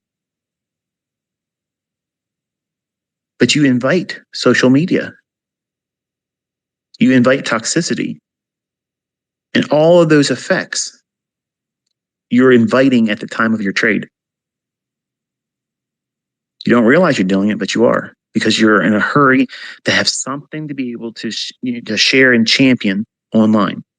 Because in your mind, before you get these wins, before you get this profit, you're saying to yourself, I want to have this so I can go online and share it with ICT and he'll retweet it. Or I want to be able to share this with the people that I'm in a community with. And they're going to be able to say, that's awesome. I saw so-and-so. He did or she did this today. And you'll be a sense of encouragement to someone else. And that then therefore makes you significant. But you're already significant. You're a work in progress. But you're looking for outward signs of significance versus you having comfort in your own skin, knowing that what you're about to do is what you always will do. You're not reinventing the wheel. You're not trying to do something new. You're not letting the motivation become impulse. You're carrying the motivation to execution. Execution, execution. It's about that. That's the process. That's the model. It's about following the fucking rules. And if you do that by default, you will get the results you're looking for. But if you don't do those things and you include outward opinions or being led to do things for the purposes of being able to show somebody else that you did something, you want to prove somebody wrong. You want to prove somebody inferior to your ability to trading. You want to prove that your method is better than their method. My method is yours, and back and forth bullshit. I went out there this week cautious. told you, it's in the morning session. One of the days, I can't remember what it was, but there was nothing algorithmic in the morning session. It was all manual intervention. It was back and forth. None of the PD arrays were supporting it. It really wasn't running for liquidity. It was just painting back and forth, up and down, that seek and destroy. If I trade that, I will have my ass handed to me. So I cut bait. I'm going to wait for something to make sense. I told you I would rather see it do this, reach up to this specific buy side liquidity. And above that, there is a range, these very specific levels. I want to see it go up there, and then I believe they'll drop it lower. Off by one tick.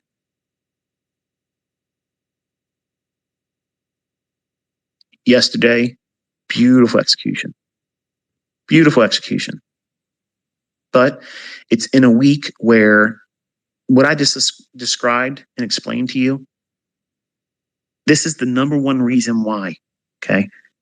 This is the absolute number one reason why I don't sit down with you live and go through the motions of doing this, because many of you have confirmation bias. Like, you have to have confirmation that if I say I'm doing something, or if I take a trade and I enter it live, and I'm talking about if I use a limit order where you can see that order's resting before the market gets there, you all could potentially copy that trade, but not all of you will.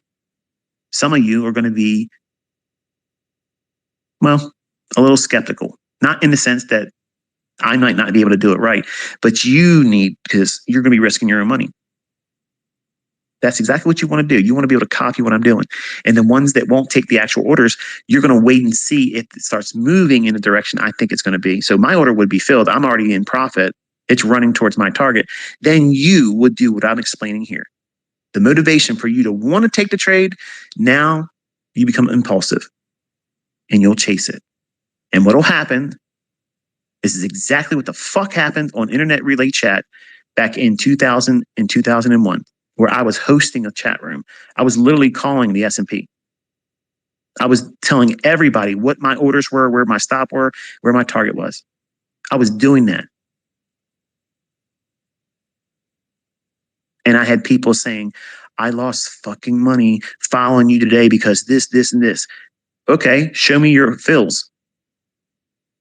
6.5, 7 fucking handles past where my order was. That's not following me. That's chasing me when I'm already winning. And in social media, people have a tendency to be able to bitch online about things that are absolutely 100% their fucking fault. And then people that don't know any better just show up like a car driving by a car accident. They're turning their heads, rubbernecking. Oh, wow, what's going on? Oh, this guy said this, and he must not be able to trade because that person followed him and they lost money. When the details are, my trade worked out fucking perfectly and you didn't do anything right and you chased something. And now you're pissed off because you wrecked yourself. You didn't listen. You didn't even use the model.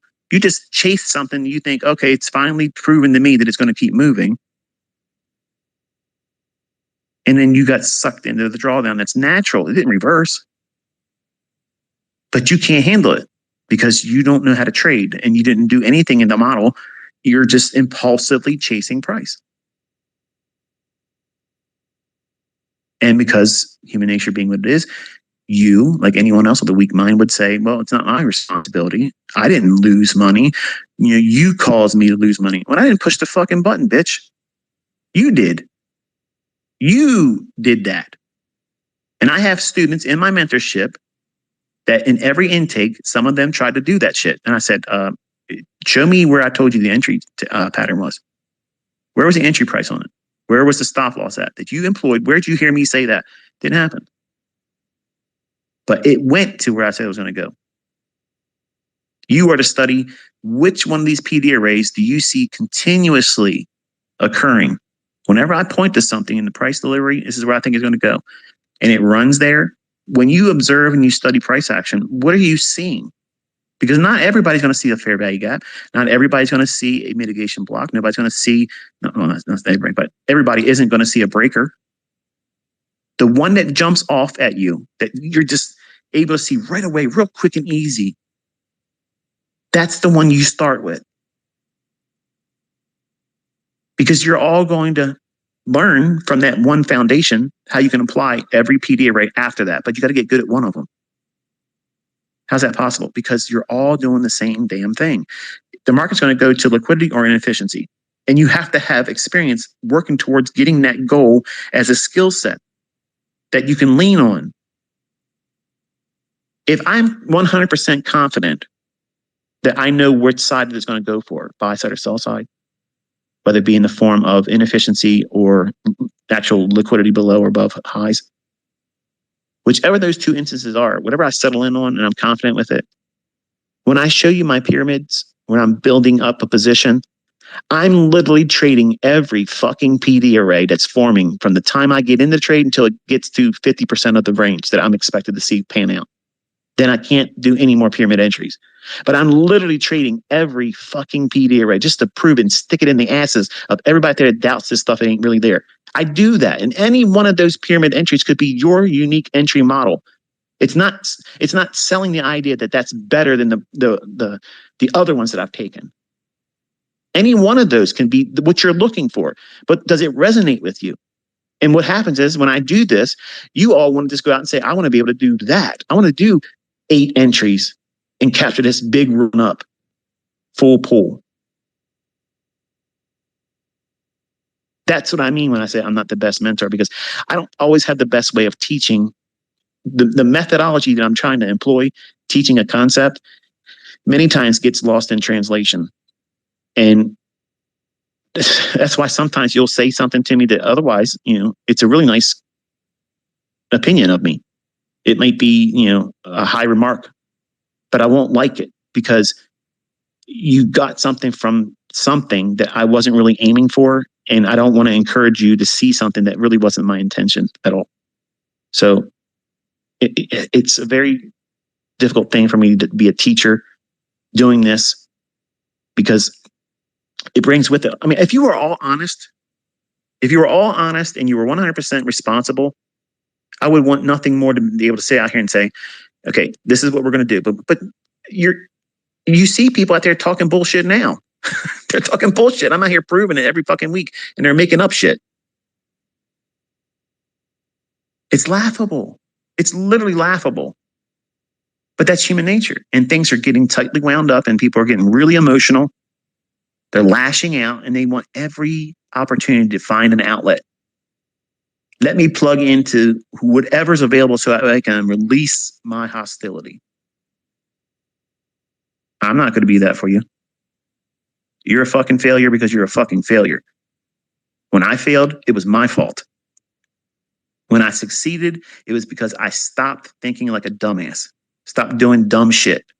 Stop inviting outward influences and me being impulsive. I had to wrestle that stuff. I had to subdue it, overcome it, and make no allowance or invitation for it. That's what I'm talking about. It's why it's going to take you longer. Perfect example. That's why I like that guy, Patrick Whelan. He tweeted the other day, I think he's being facetious to the people that follow me. He's having fun with all you. You get team mentality and you try to defend me. I don't see anything that he's doing. I think he's funny. But I like watching him because he's a case study in everything I'm talking about. He shares his frustrations with his shortcomings. I wish I could just hold on to these runners. I know if I get out of this trade, he's literally a case study for you to see exactly what I'm talking about. And if he applied the things I'm talking about as a solution and did it openly in front of all you, not only would he get over what he's having an issue with, he'd be able to hold the trades longer and he had these big windfall victories. He'd have more payouts. His audience would grow by default. He would be a bigger, celebrity in the trading circle. He'd have more followers on his YouTube channel. He had more ad revenue.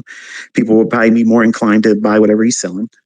And for the folks that view him as toxic, if they was able to be more consistent about taking these big runs, they wouldn't talk so much about that. And I'm convinced that the people that bitch about him most are the people that try to follow what he's doing. Exactly what I just said in this Twitter space today. They're chasing something and they wreck themselves and they want to use him as a catalyst, just like they use me and any other mentor or teacher out there that's going to be able to be faulted for something that they themselves done themselves. And I'm sorry, but I'm going to call bullshit. It's bullshit. Because as a 20-year-old, I did the same damn thing. Okay. I blamed Larry Williams for every fucking account that I blew after I learned some of his shit. I blamed that man, and he didn't tell me any fucking thing. Well, let me retract that too. Sorry. I did subscribe to his S&P alert thing where you called a 900 number, and he would say, "Okay, this is the picks for the night. I'm watching this. I'm going to be buying, this many points above the opening price." So he's buying strength, and I'm going to try to do this, and I'm going to use a $2,600 stop loss. So he's risking $2,600 to do this, whatever this trade was. And I never made money using that stuff. And I did use what he was telling as an entry and a stop. I did all those things and I never saw a winning trade. So I stopped it. Would I have eventually had a winning trade? I don't know. I didn't stay with it long enough. Oh, so I did exactly what I said to you, what you're going to do. System hop. You're going to jump around.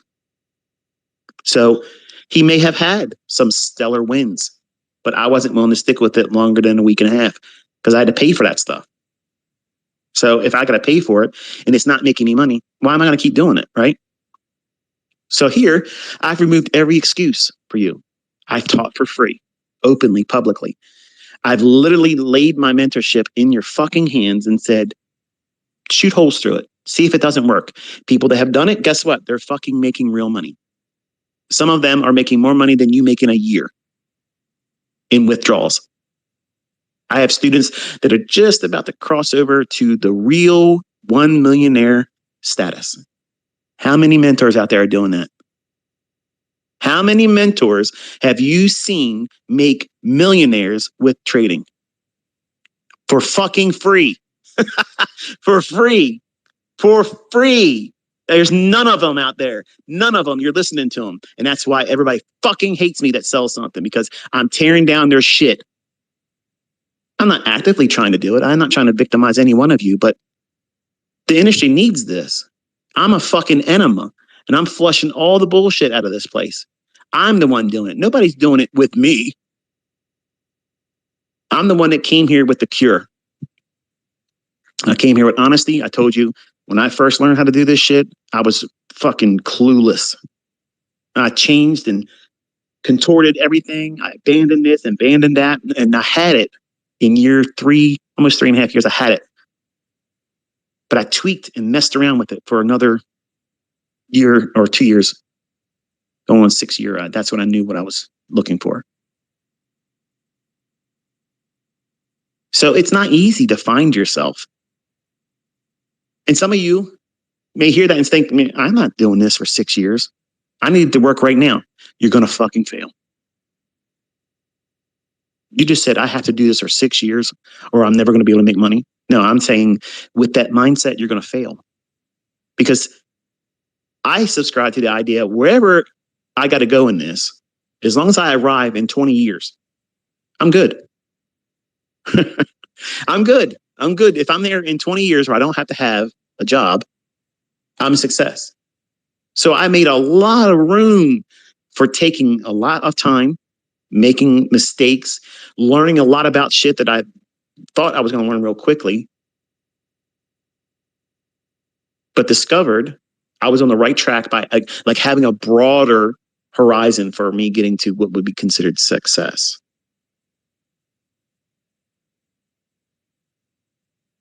I don't want to spend a year learning how to do this.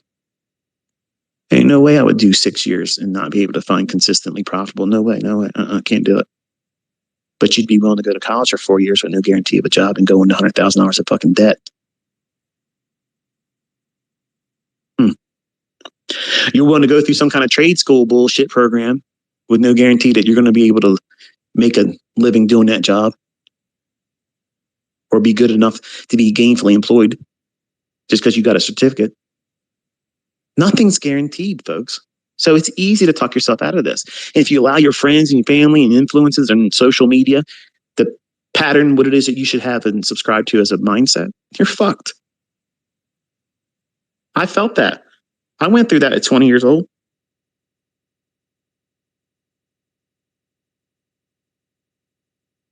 It's human nature to be like that.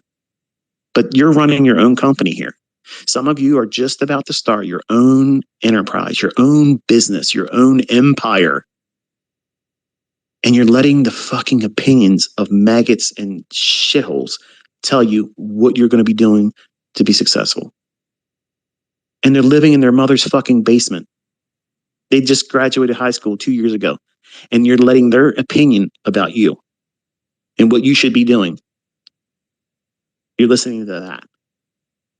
A bunch of text on a post or some fucking clowns making videos talking about something that everybody sees working. That's insanity. But that's also these same people that are failures. They want to hurt something that's hurt them. They can't rise above what I put out there that you're all having for free. For free. With the receipts that it fucking works, with real money, with demo, in my hands or out of my hands, other people all around the world, different walks of life, different age brackets, different sexes, different whatever the fuck it is. Diversity. The people that come here and want to learn how to do this stuff, they have no excuse why they can't leave with knowing something that can change the trajectory of their financial future. You have no excuse. None. I teach you how to do it properly. I tell you it's going to take a little bit longer than you want it to be, but it's normal. Don't be afraid of that. Take notes when you watch the videos so that way you don't have to come back to that fucking video and give me more ad revenue. Don't buy my fucking books. Come on. I'm stopping at the height. All this bullshit that they're going to try to tell you. If I'm in here to rook you from, I could literally do it right now. You would gladly fucking send me money. I don't want your fucking money.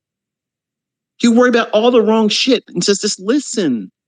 Just put the work, all the effort into things that you're trying to combatively fight against. Take that energy and turn around and say, okay, let me just put it into this. I had so many trolls on Baby Pips that are now profitable, consistently profitable fucking traders using my stuff. You know what they learned? The free shit right up there on 2022.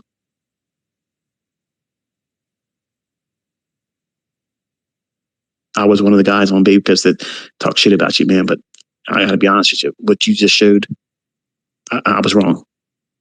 Thank you. I wish you luck. Let me know what you keep doing with it.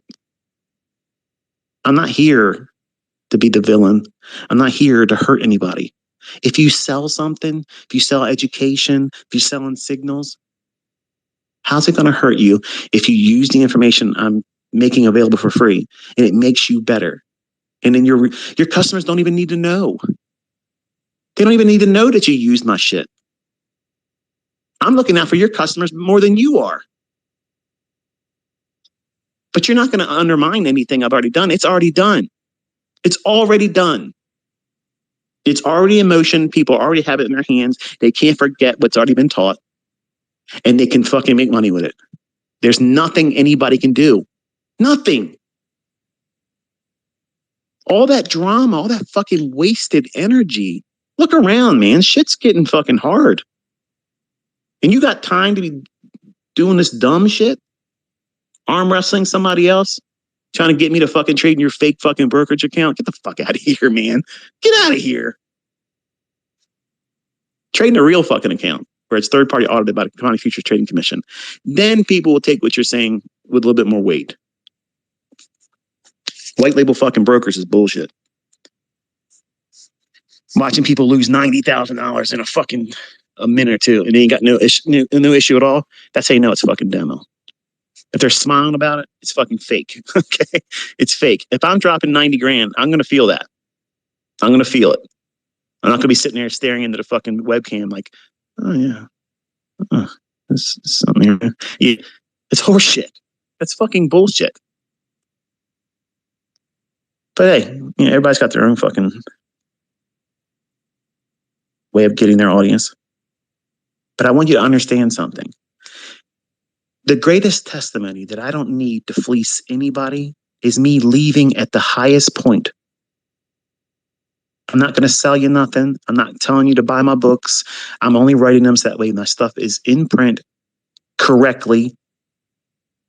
And nobody can say it was not explained and that I didn't author it and I gave it to you all. I'm not going to make it an expensive book. It's going to be reachable for all of you.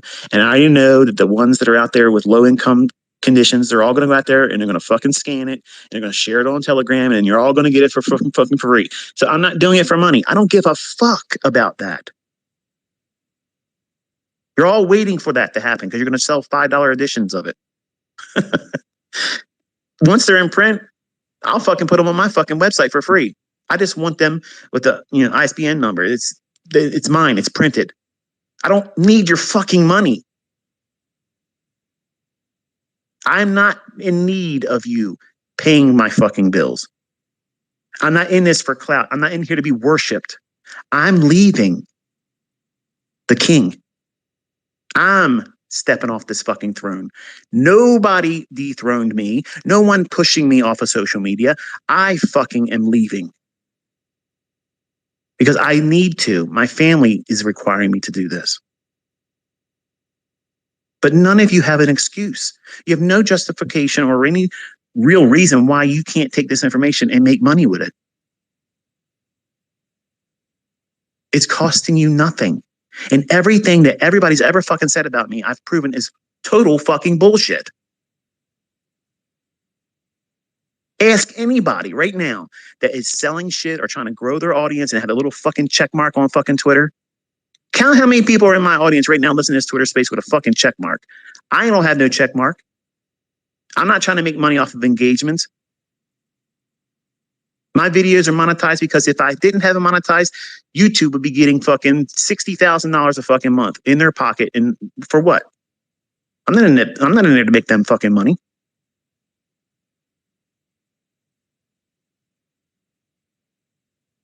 Some of you people with the biggest opinions are financially illiterate. You talk like you understand something, but you know nothing.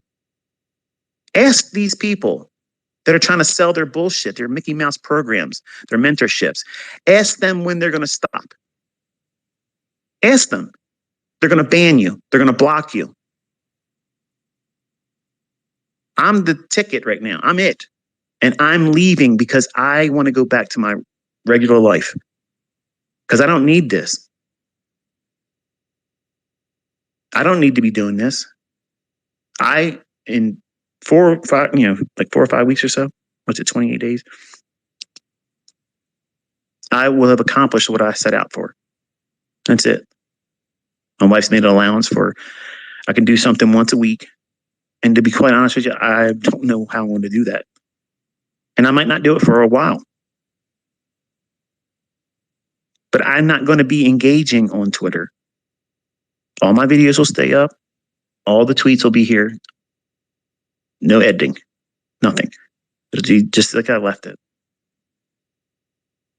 And I want you to think, who else with this much influence, this much open checkbook, all I got to do is put a price tag out there and you're all going to send it to me. Who else would do this? Who else really needs the money? Who else needs the attention, the adornment or worship that you all pretend that you think I need that? I don't need that. I can't wait to put down Inner Circle Trader. I've carried this moniker too long and I've allowed it to define who I am, and it's not who I am. I am the guy that talks in those other Twitter spaces. Trading brings out the bad stuff in me. It makes me highly competitive. It makes me want to prove all the time when I don't need to prove shit. The chances of you Velcro ball motherfuckers out there that talk all that shit of going into the Robbins Cup next year, nil. But I'll come in that motherfucker. You get on that leaderboard, go on the #1 spot, and you call my motherfucking ass out. And I will go in there and roast your ass. And never tweet one about it. Won't even mention anything about it. I'll just walk that shit dry. And then my banner, the banner on my YouTube channel will be the fucking little statue they fucking give you. And I'm not going out to Chicago so they can interview me and take pictures of me and then present me with it. They can just fucking mail it to me. You want to make a name for yourself? Do that. That's how you do it. Talking shit doesn't do it. Because there ain't nobody in this industry causing this much fucking waves, making this many fucking testimonials with real fucking money, people making real money, lives being really fucking changed. And they just, no, I'm going to stop. Greed would tap them on the shoulder. Greed would cause them to sell everything, put a price tag on everything. And I've never wanted to do that. I never really wanted to do it. But people started selling my shit. And I got a fucking case of the ass. I got mad. And, you know, it is what it is. And then when the people inside that mentorship were selling it, I was like, I'm feeding them still. And I've made millionaires in Africa. They're rich because they sold something that's mine. Because it was easy to do.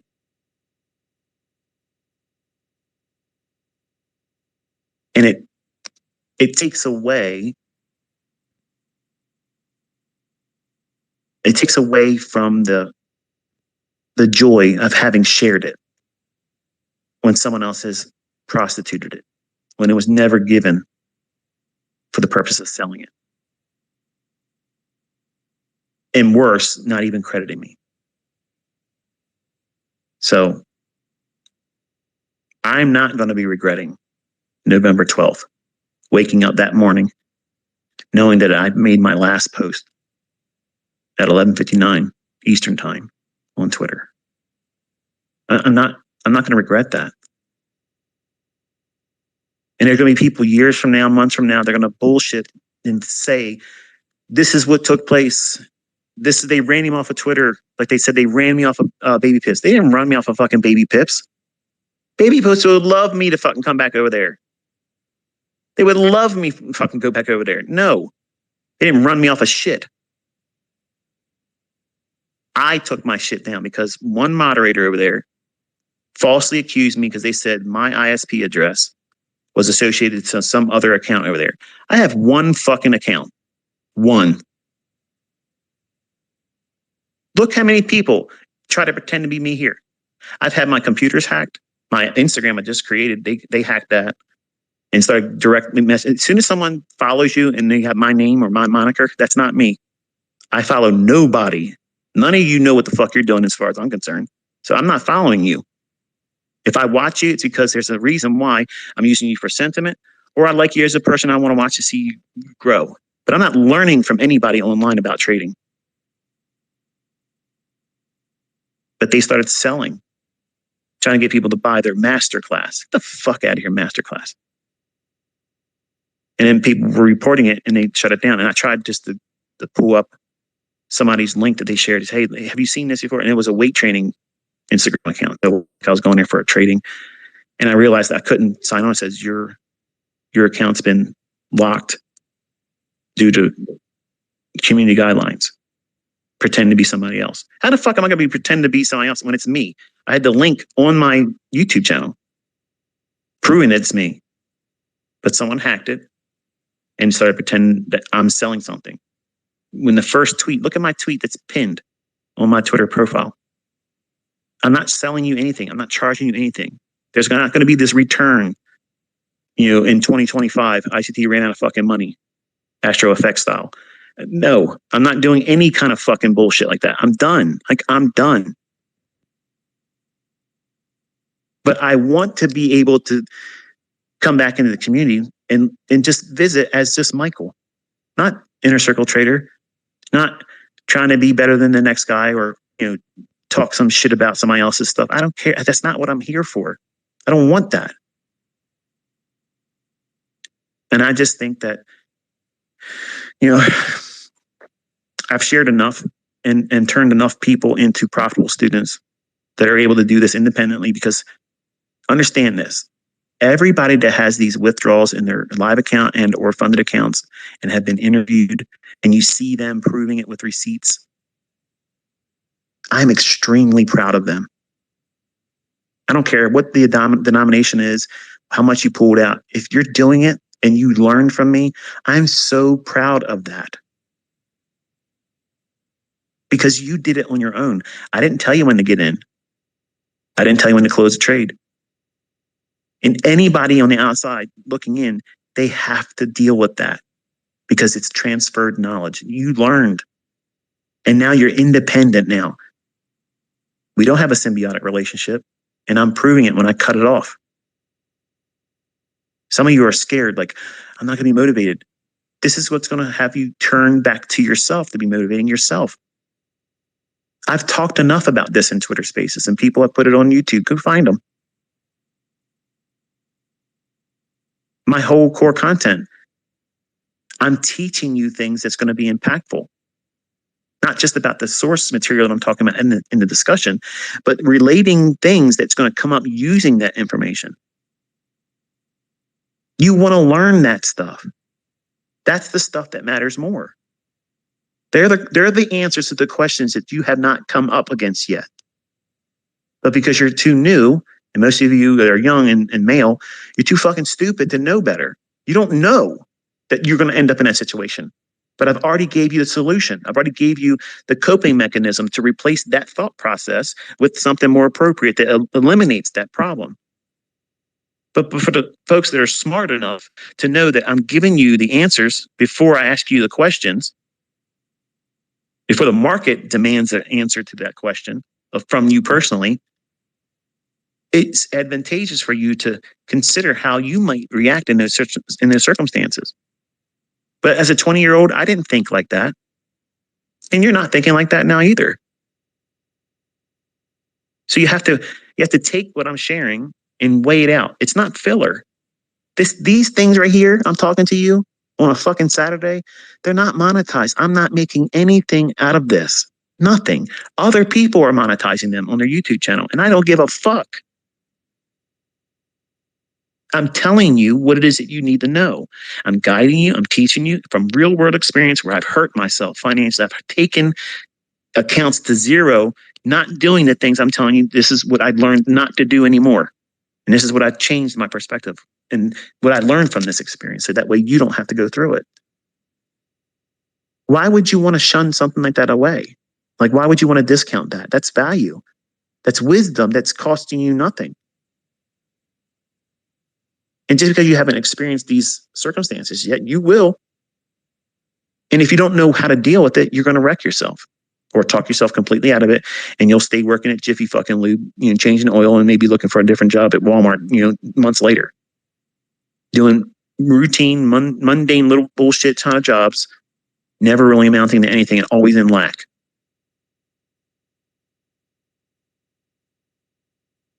I did that same shit. Almost 30 jobs. Almost 30 of them. Bouncing around trying to figure out what the hell I wanted to do. This is what I was made for. And the proof of it is I've turned other people into profitable, consistently profitable traders. And I'm extremely proud of all of you. And I'm extremely thankful that the Lord has given me the opportunity and the skill set to be able to transfer it to you.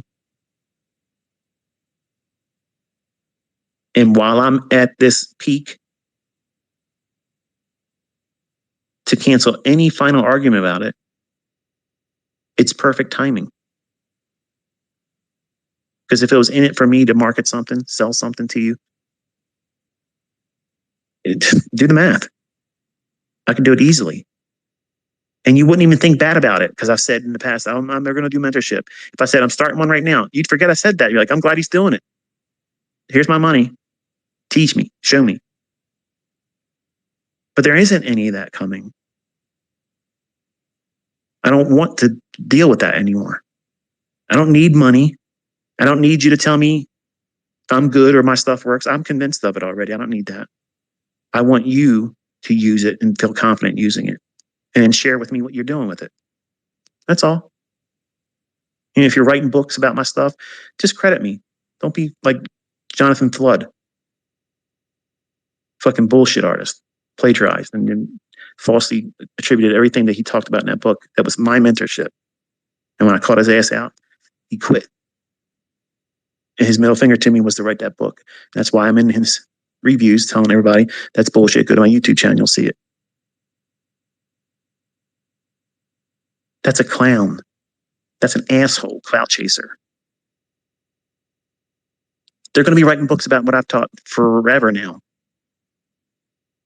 The only thing I've asked was just the credit. So when people go to me, they'll hear me credit the Lord. That's what I want. That's what I want. I'm leaving in the perfect position where anybody else would be marketing out their ass to try to get money from everybody. I don't want it. I don't need it. And it's proof I don't need it.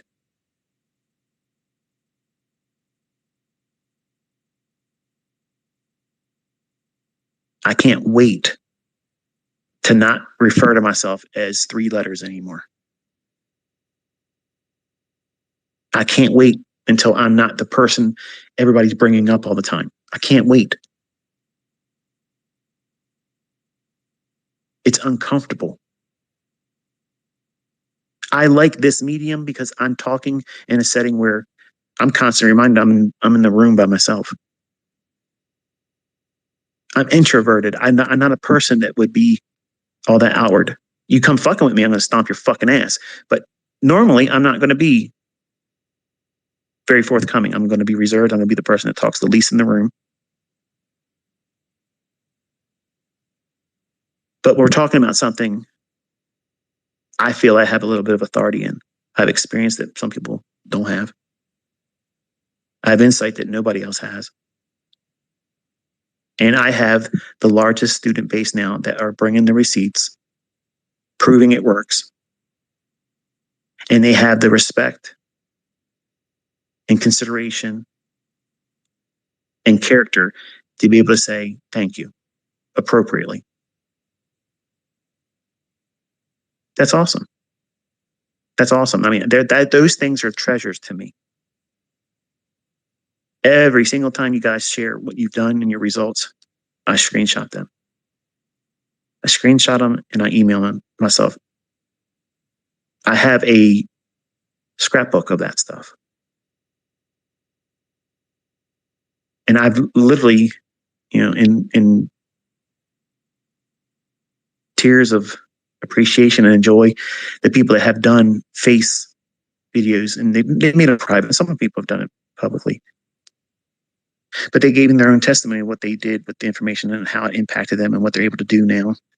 And to be able to see them and watch their face as they start talking about how they're transformed now and they're able to do things that they couldn't do before. And they feel so much more plugged in a world that really is hard to be in now.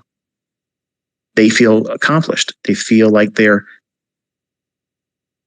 on the right track. They feel like they're exactly what they were supposed to be here for. They're success.